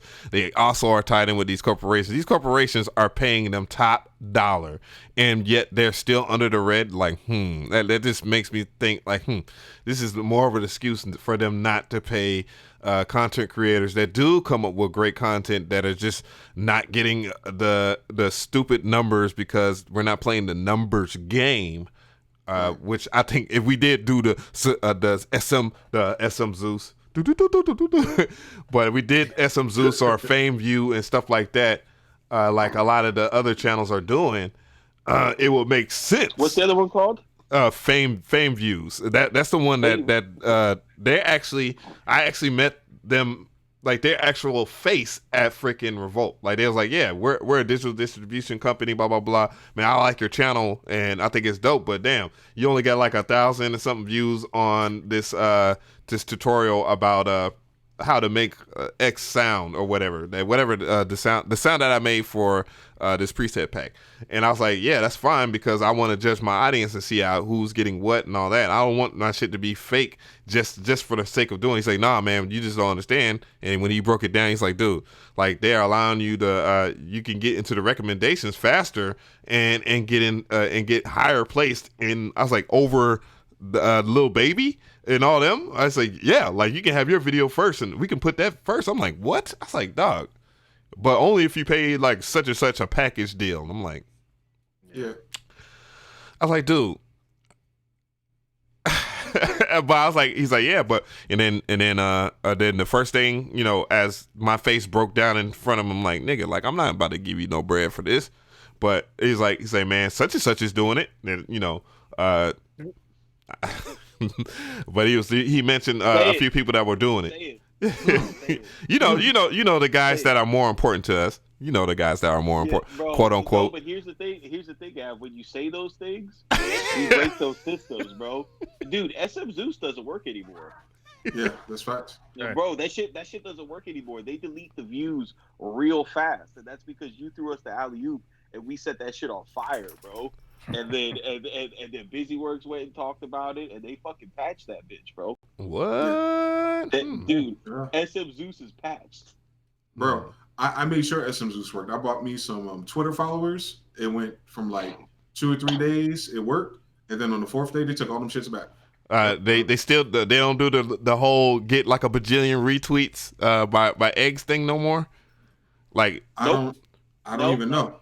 I just wanted to make sure I wasn't capping about the capping. I was like, all right, let's get these Twitter followers popping. Let's see what it look like. Indian name, egg name, Indian name. Like, oh, I'm about to fuck up Saudi Arabia in this bitch. And Twitter said, bitch, you thought? I was like, oh, that's cool. So they and it's funny. They will do that to you, but they won't do that to Drake. Oh. Ooh, like Drake is 50. Talk about it.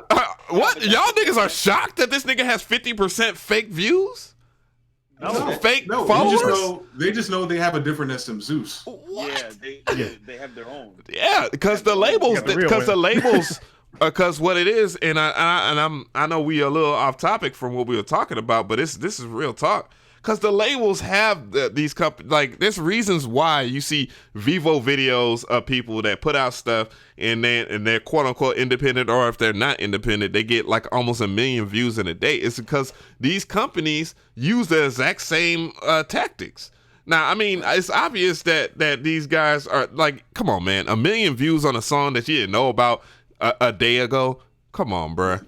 Like you got to think that there's something going on. There's too many people that are doing that shit under labels and corporations and shit like that. Very few things are worth looking at and talking about, watching, viewing at that astronomical number. And even Drake himself has fake fucking views, fake fucking everything, like fake, like that. None of this shit is by happenstance, guys. Like, man, it's not that many people that actually care, even though Drake might be popping and he does make good quality stuff, because, I mean, it has to match, I guess. What you're hinting at is the avatar thing. Like, we got caught in a paradigm where we thought you making good music makes you famous, you becoming famous, making good music makes you money. What we probably overlooked is that the background of these deals is to put people as avatars of a particular segment of culture so that we can monetize their attention with other things, not the music. Right. So we've been paying attention to the views and stuff that's on the song, on the video, on the song, on the video. But this whole time, like you said, if you log into YouTube and you watch the fake view video, now all your suggestions are going to flood you with your personality profile based on the Drake avatar. Like, they weren't really trying to get us lit off of this music. They're trying to get us lit off of being consumers. So with Pepsi commercials, Cardi B is in, with Doritos commercial, Mountain Dew, all this shit that surrounds the ads and surrounds the content that we would be attracted to. That's how they got us last time. This past 10 years, they got us by thinking they got us by us thinking the music is important. What they really did was they targeted us like some Wii characters and put our sigils up, put the numbers around it so we could keep coming back and keep coming back. Not to see the 3 minute, 2 minutes and a half fucking Old Town Road? Oh my God. I knew you was going to say it. Go ahead. Watch a music video for 2.5 minutes, and then you're stuck in limbo for the rest of the 30 minutes consuming ads. Like, that's what I'm saying. That's the drug. That's the fix I'm talking about. Like, they don't have to patch that up if they want this show to keep going. And it's sad that we wait to the end of the fucking decade to see it that way, but you know, they ain't slick. They don't hear us though. They don't hear it though. It's really gonna. I'm telling you, man. Like my homie was talking about, I said, man, it's gonna take a cataclysmic thing to happen, where either modern society, all the governments that are one power as it is, just does something and tell us all like you're going to have to do this, or we're just gonna blow up your city. Or some shit, where people are just gonna finally wake up and understand, like, man, this shit is controlled from a higher power, and it looks, and all this clout that you're trying to suck up from all these people are chosen avatars, and none of this shit is based on how great you are as, and from what our perspective is, and none of this is about how great you are as a music producer altogether, because there are tons of people that put out. I can't tell you how many times I went and grabbed some vinyl of somebody I didn't know the fuck they were, and their shit is like fantastic, blow your mind away, and that's what was what hip hop used to be, but it's not that now. You know what I'm saying? It's like, bro, these fame view packages, this industry plant shit, bro. Oh, you do it? I'm looking at them now. Jesus Christ, bro. And they going for the Lowski Woski right now. Nah, they ain't That's going the for the Lowski. Oh, they must have raised the price during the chat, during the podcast. They want a band for 250,000 views, bro. This is crazy. What? This is crazy. But I'm gonna tell you something though, and what you're not understanding, they have MCN. Oh, they got the ClickFunnels already. They have the multi-channel network. They do the MCN shit. So this is that's why they're calling these high quality. I got it. So you think about the recommendation system and all that shit that we was just talking about, and how people are getting their come ups. You think about that shit, you just you get disgusted, but at the same time, it's like, do I play foul ball? I play foul ball? I mean, this goes to show why the guys who are. This goes to show why there's no young black influencers that shoot up like this, like straight up. This is why it's Cody, Toby, and Tom who are out here doing this, because Grandma Ann is floating them the $325 for their business plan, and like, oh yeah, we could see that, you want to get into a YouTube content business, we understand that, Carl, we'll do that. because I guarantee you, fucking Enrique and them don't know about this shit. Well, I mean, it's all comes down to, if you look at like certain things, like your boy, I keep on saying that, I'm just baiting, but the people's over there at Internet Money and how they signed their deal, and all of a sudden they're just like all God like on this platform, and people aren't gonna feel what I'm saying when I say that. I don't give a fuck. But when you look at those guys over there and they sign that deal with Interscope, do you not think that the Interscope RA doesn't have the powers to make sure that their stuff trends all the time, and that they get these views, that they look like they're doing their thing all the goddamn time? And again, I was offered the exact same deal, exact same person, and it's funny. What deal? All right, Interscope, early in 2015, when this whole type beat and type tutorial thing was early and popping, when I was getting real views, yes, real views, KBZ, when I was getting real views back in the day, if you want to say it, back in the day for 2015, labels were approaching me at a rapid pace. Like, they was like, yeah, man, we see that you're doing your thing on YouTube and all that, and you're doing tutorials. We like that, but we want to sit down and have a talk about, what are you trying to do further with that? Because we like your beats and stuff like that, and you have a platform that's popping. And I'm like, why would I sign a deal? And this is me, because I think about being an individual, being in control of my own situation, my own life, my own path.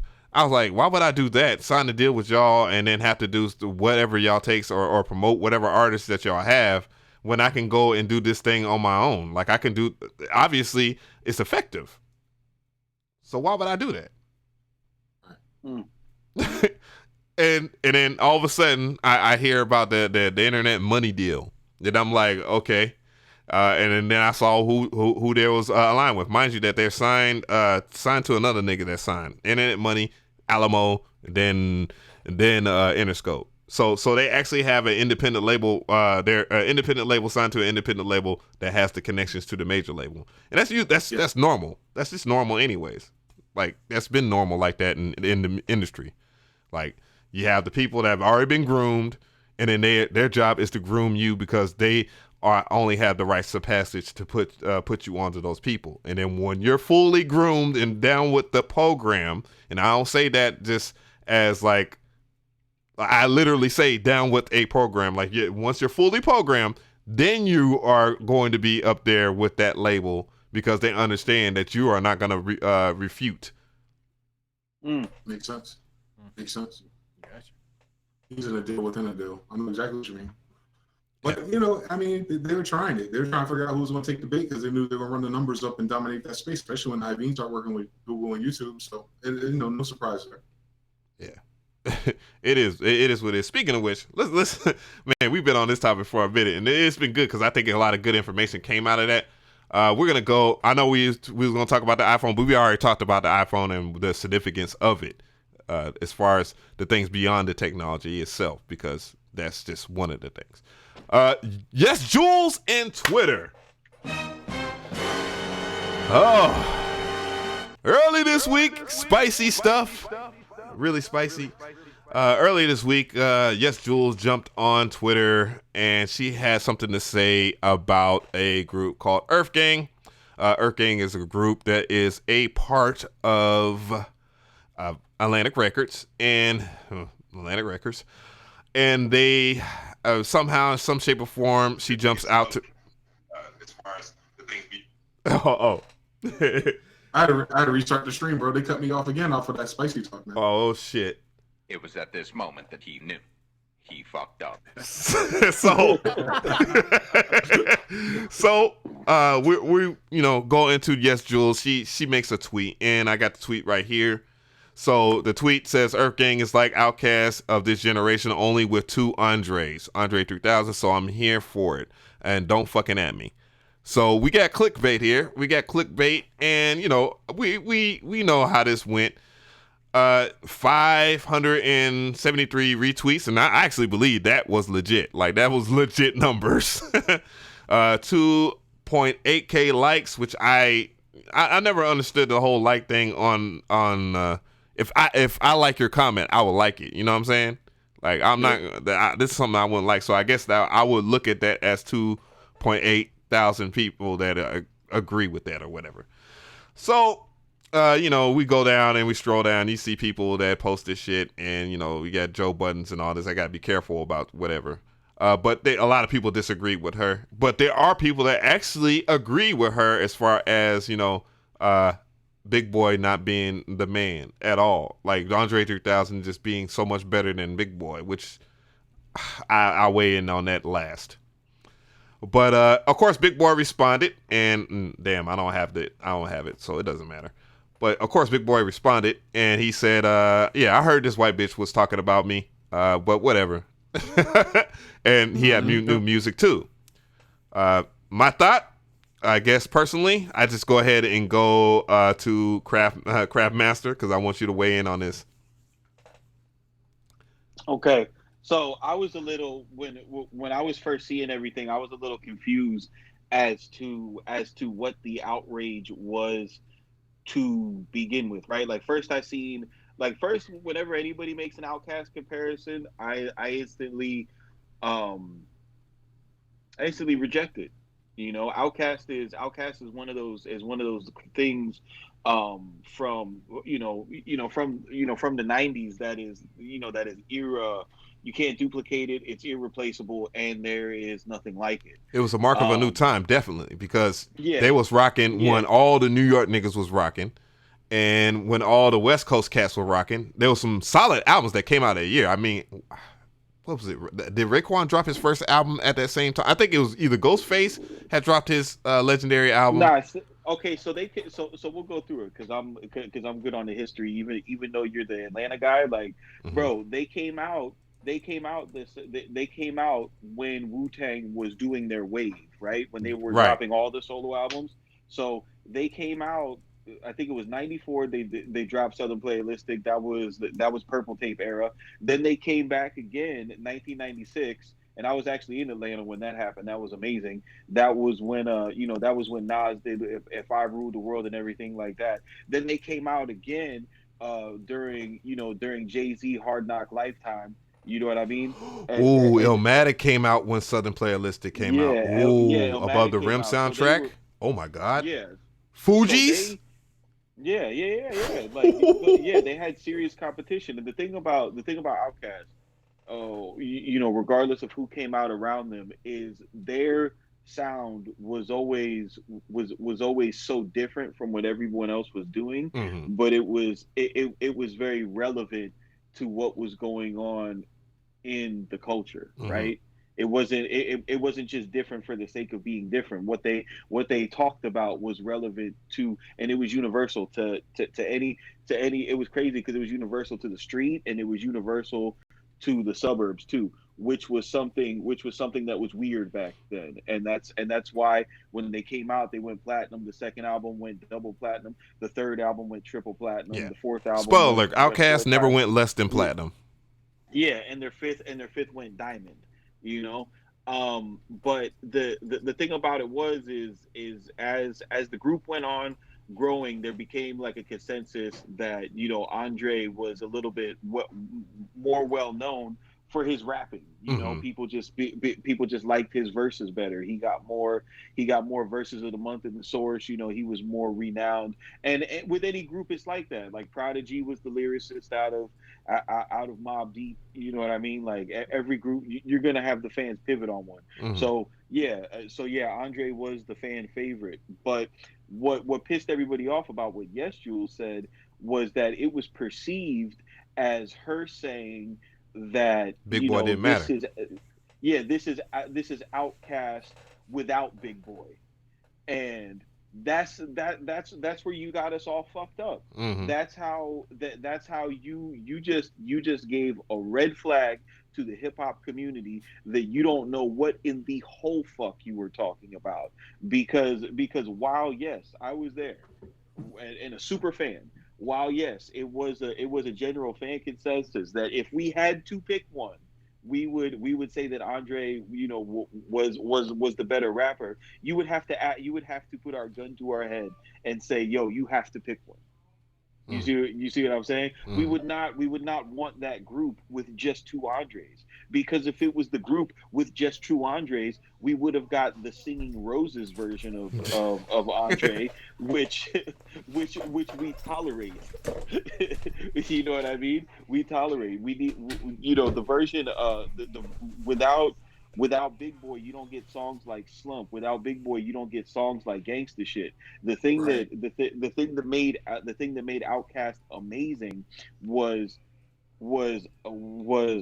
Big Boy street smart fucking storytelling, and what Andre, and he wrote a lot of those hooks too. He wrote all those classic hooks. He wrote most of the hooks. But the thing was Andre took the ball from Big Boy and then gave you a different perspective. That's what made it special, right? So Andre, so Big Boy was like Nas, right? He would come out and give you the perspective of the street, right here, worm's eye level, and then Andre would take it and then make it into a metaphor, or tell like a different, more poetic meaning to something straightforward that Big Boy was saying. But they were both necessary to make the whole vibe.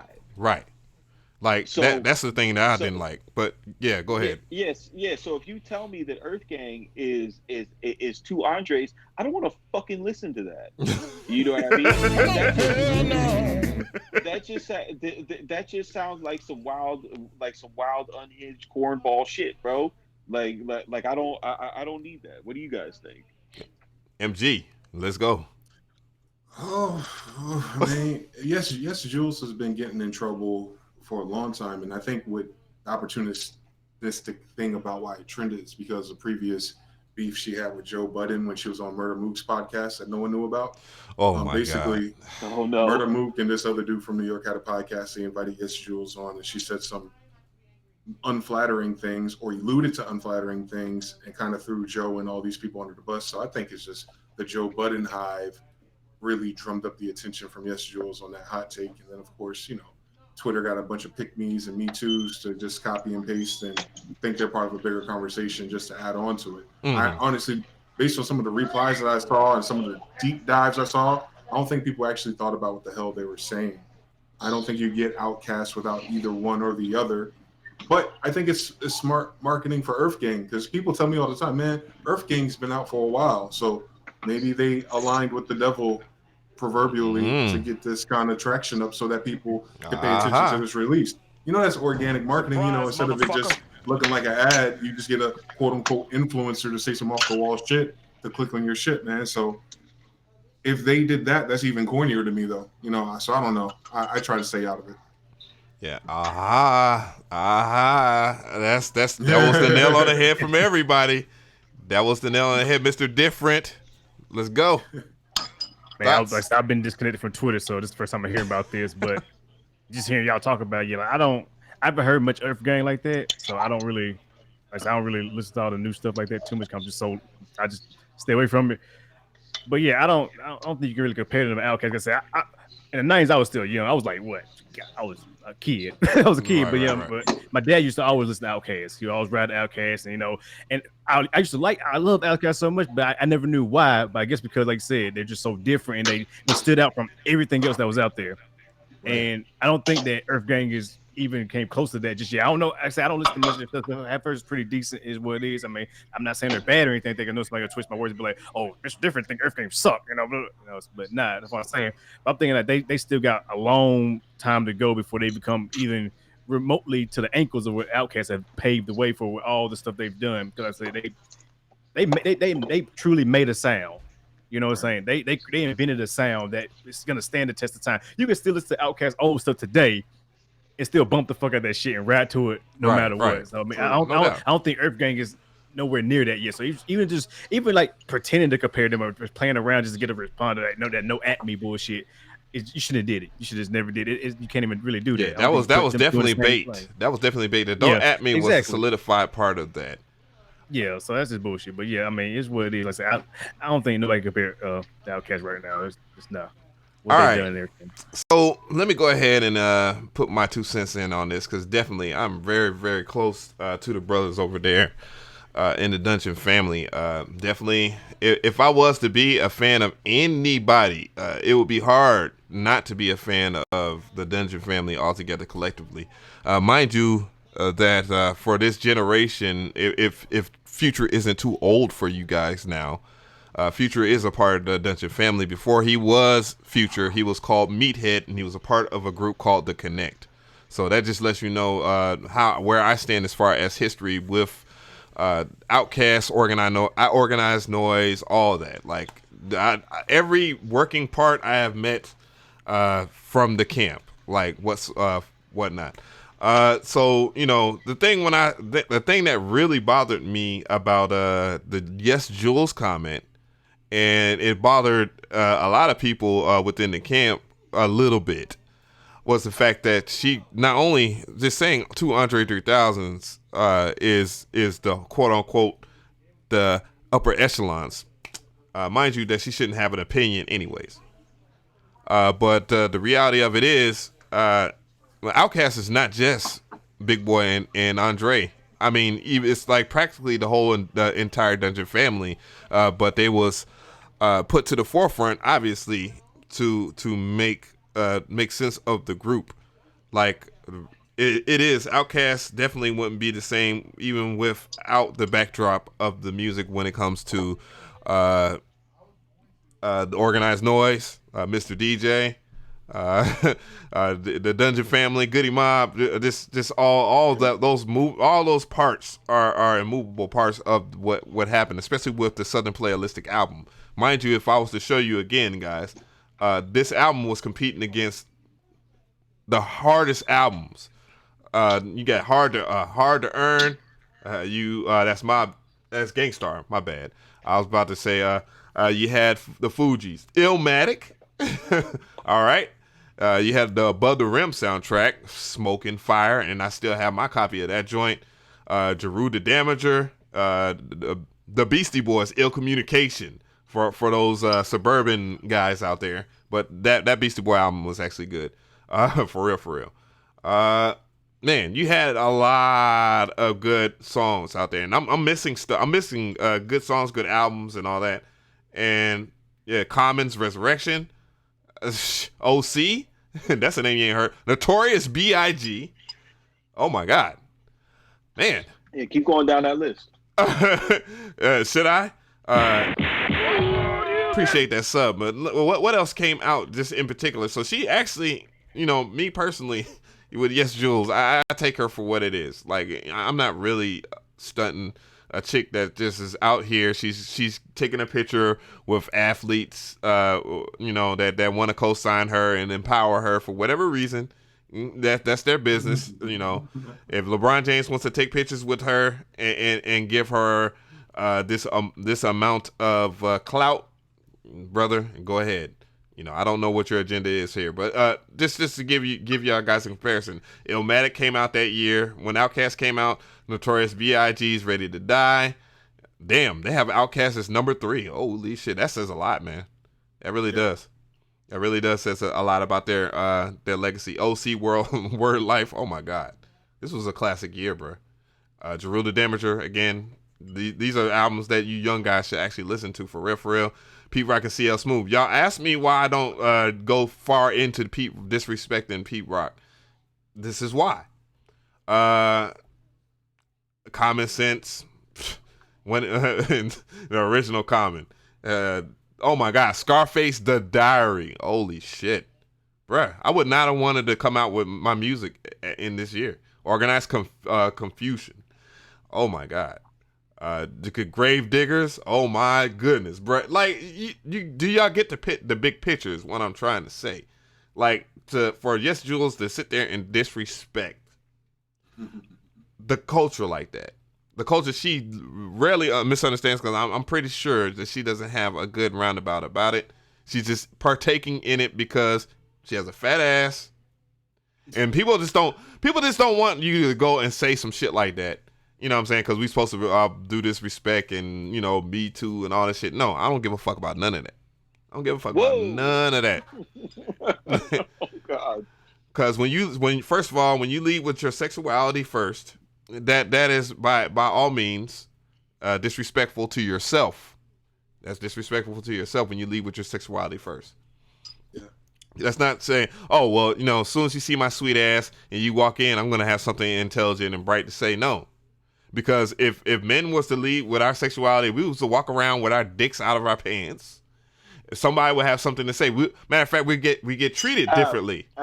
We get treated. No, man. We get treated differently. Outkast, bro. Let's stay on Outkast. I talk about Outkast. Let's not do this, man. No, smoking. Back to Outkast. No. What was crazy was all of the garbage takes that came on Twitter after it, right? Like, man. I seen one that was crazy, right? Like, so somebody was saying that the reason why people say that Andre is better is because Andre is the avatar for the exceptional black that you want to be, versus Big Boy being the avatar for the more down to earth blue collar black that you're scared to recognize that you actually are. Right. Did you see that meme? Yeah. Oh Lord. What do y'all boys think about that? Bullshit. All right.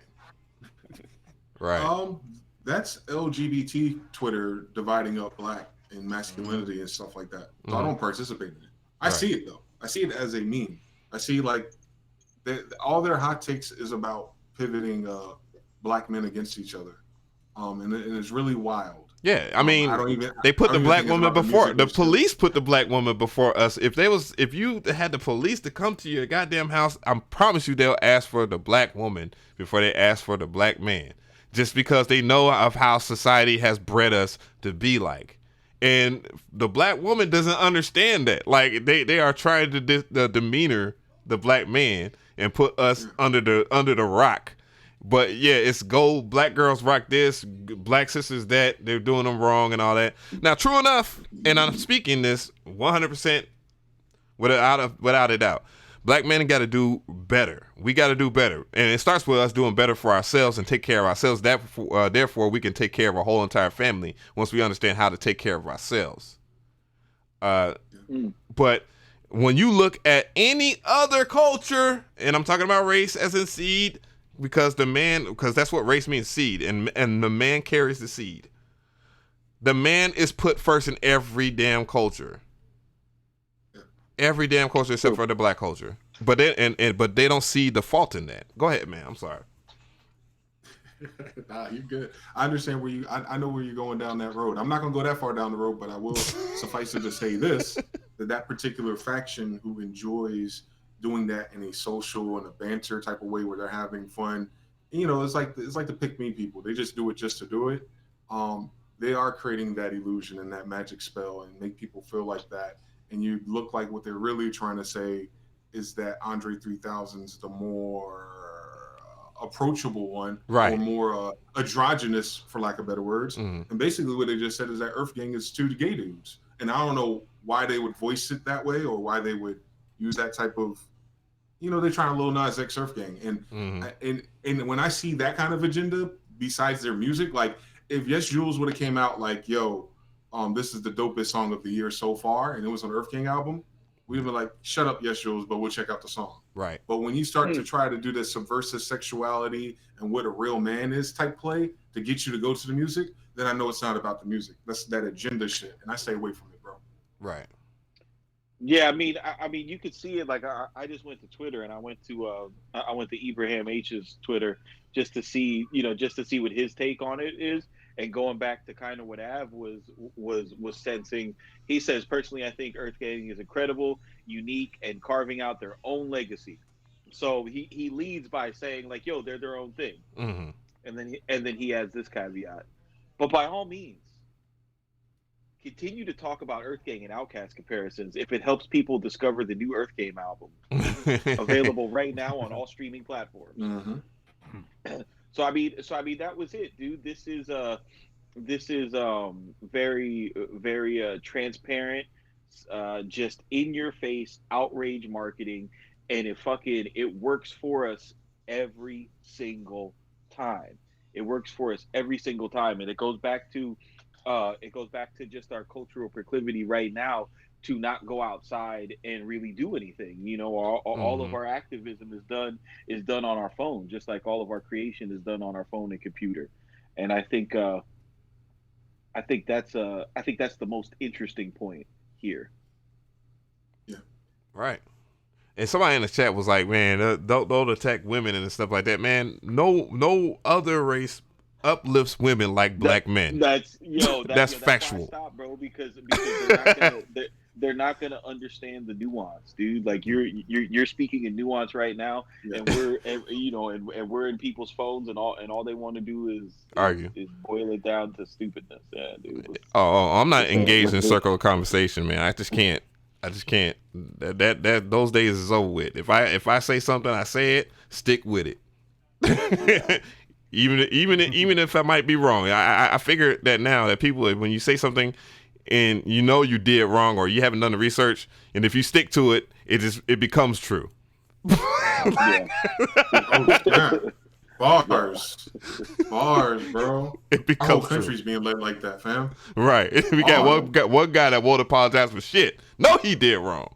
But hey, it is what it is. It's cool. We just gonna ride with it, right?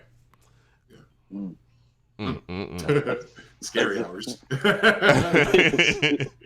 Woke. What else? What else you got on the docket? Or Mr. Different? You got anything else? Oh, I ain't got nothing. You ain't got nothing.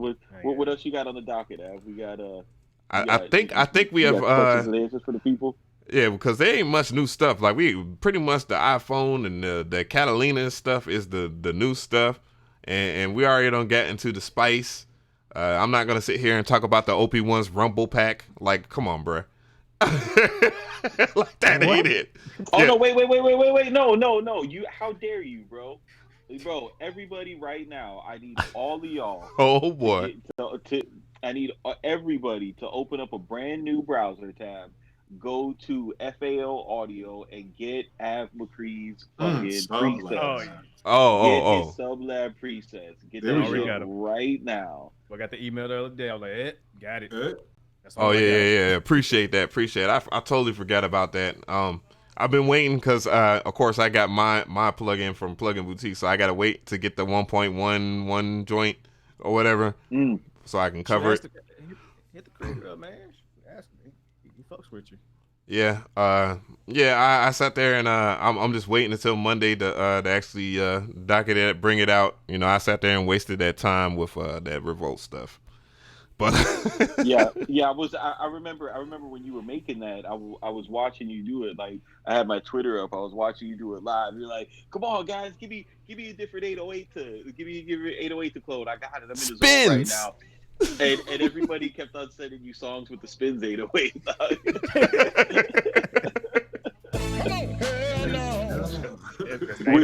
That's the time.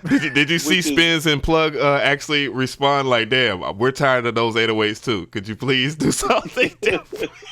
which is that, you know, that could be a good one, man. Like, what do you think it is with the Spins 808 cult, right? Because it's not the best 808. In order to make it translate, which like when I think about the best 808, I think about it from a perspective of who's going to hear it on a phone, right? Because that's what everybody's going to ask you about 808s, right? Yeah. So everybody's looking for the one that translates the most. The Spins 808 does not have enough overtones to translate the most, but yet all the kids use it. What do you think is behind the cult of personality behind the Spins 808? Well, being the first person to admit to doing a tutorial on it a long time ago, I can say that I led the cult process, and I do apologize to everybody that has to have the Spins 808 because of that, because it led to, again, other copycat videos, or not even going to say copycat, just other videos talking about Spins 808, and it is great ability, which I really never liked the Spins 808 ever. Like, I think, again, it's either the Plug 808 or actually the Zaytoven 808, which is if for those who are younger, the Pierre Bourne 808 is what they call it now. Yeah, it's just go to Reddit, please, Lord. But yeah, I just think that is the whole occult thing about it, is that, you know, Metro Boomin used it. He showed it in a video. That was his big secret tip. TM88 used it. Yeah, and you know, and that's why everybody likes it. Because it's crazy. Like, I have an 808 that I use from Sound Oracle, and I use it in every stream that I do, right? And I never change the 808. Like, I'm that type of person. Like, if I find a good kick, if I find a good 808, I keep it because it's low end. Everybody else is doing that exact same thing in hip hop right now. Why not you just do it in your own different way, right? You would think everybody would think that way. Yeah, and it's not that serious. You know, it's just all it's gonna do is go, like, it's really not that serious. So every time, so if you say, what 808 is that? What 808 is that? Is that Spins?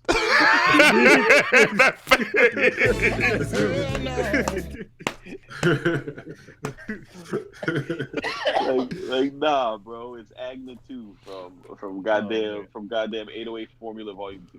Yeah, I'm waiting for another. I'm pretty sure another tutorial is gonna pop up about how the Spins 808 is the shit, or how I know it ain't gonna be no how to make no spins 808 because those niggas don't exist. Those niggas don't exist, man. You remade the Spins 808 for the Kill Bill Volume 2 pack. Yeah. A lot of this stuff, man. I don't know. People just I don't know. Talk about that pack. Talk about the most legendary drum kit, most underrated drum kit in all of trap history, bro. Let's get the fakest of Lex Luger snap claps being remade with serum, and people say, "Oh man, you don't know how to make a snap clap." Like, dude, what? I mean, you could for real just find a TRA 808 pack of any sorts and then just add decim word on that. And that's going to be that Lex Luger snap clap. Like, come on. Yeah, that's some secret sauce, right? Whoa. But, yeah, it's, I don't know, man. Like, and I'm just trying to convince somebody right now. I'm like, look, I'm trying to convince TM88. Like, look. Like we could do this a hard ass drum kit, and we could change the narrative on a lot of things. So that's all. I'm like, come on, bro. Like, let's just do it the proper way. Let's go ahead and do it. Otherwise, I'm still gonna do it. Shit. I know the value in what you want to do, and so does Splice. So which one are you trying to do? The one that's going to actually pay you correctly long term, or the person that's going to pay you X amount of money and then just you're going to be happy with it? Like any producer out here that's famous, man, let's start making the right decisions. And what did you think about the snares in Southside's kit? Oh, the layered. I got him. I already have those shits up already. What'd you think about the exact same snare? Fucking name 13 different things.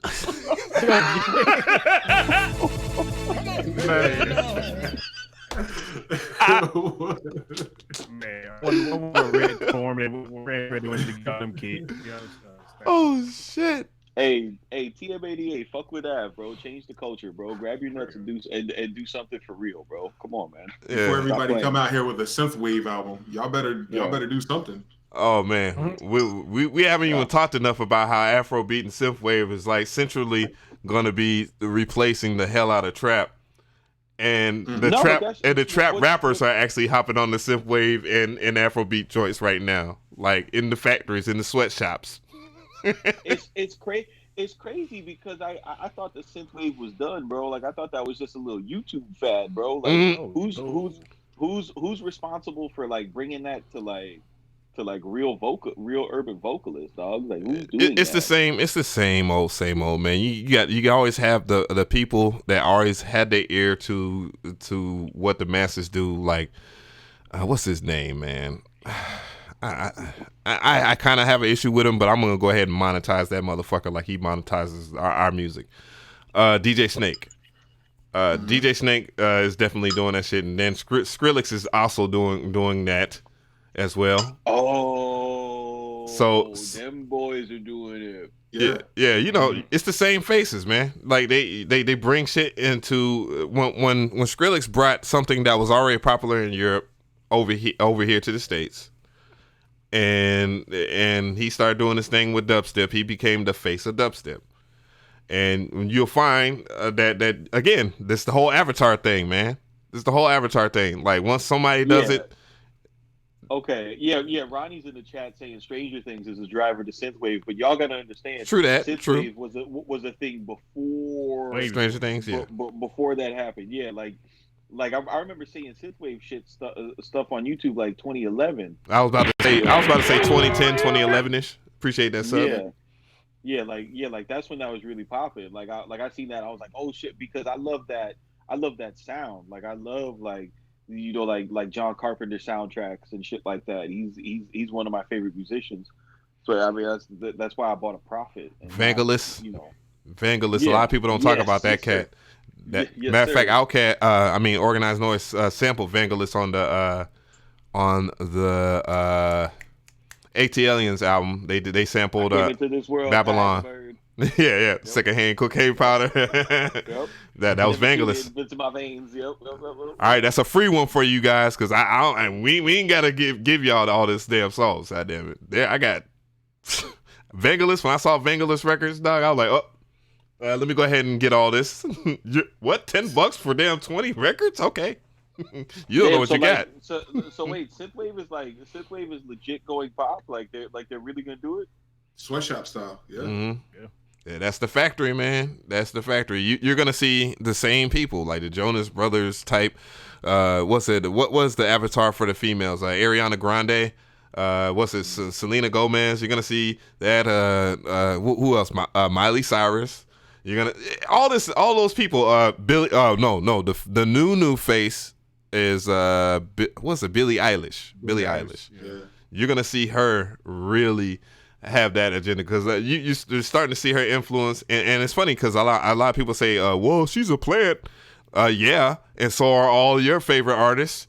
There's always been like that, so it's kind of absurd to even try to say one person is a plant. No, nigga, your whole entire thought process, people that are picked, they are plants. If they were signed to a label, they were a plant.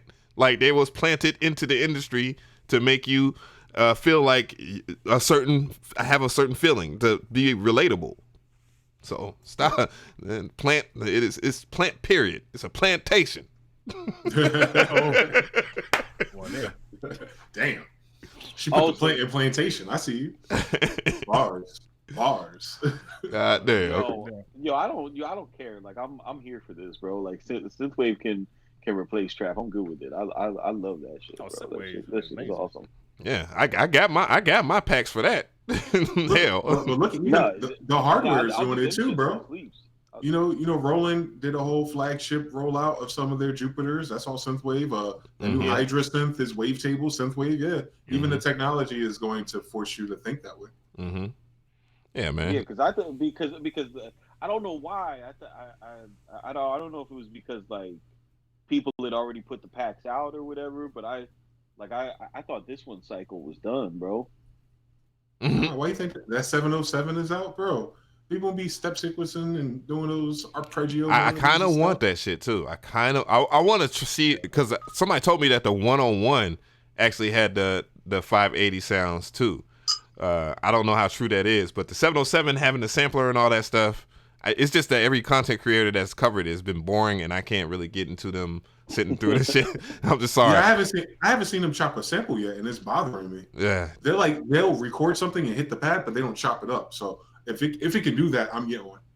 Right. You're gonna probably have to go into Guitar Center and chop it up, or purchase it yourself, brother, and do that. Because obviously Roland don't understand that certain people like to see certain things done. They don't understand the avatar.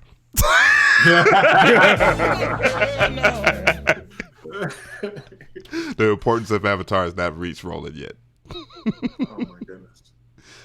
Either that or they think certain people are broke. Certain demographics are broke as hell. Here we go. But obviously Nike knows that certain demographics aren't broke because they use things to keep us woke, quote unquote. But anyways, yeah, there's not much else to talk about, I guess. Wrap it up. Right. I'm gonna enjoy the rest of the Sunday. You're gonna have to recover from the first half, man. You'll see. It's gonna be a slow leak. They're gonna realize they're gonna have to watch this one a few times to pick up on it. They'll be like, oh shit. Right. Oh man, that's 2 hours and 22 minutes of wholesome goodness here. Spice Tendo. Oh, damn. Spice Tendo. And with that, I would like to say, keep it simple, but don't be basic. And we will see you on the next one. Yo. MG, you know what I'm about. Hey. And they ain't getting no. Yeah, they get an outro.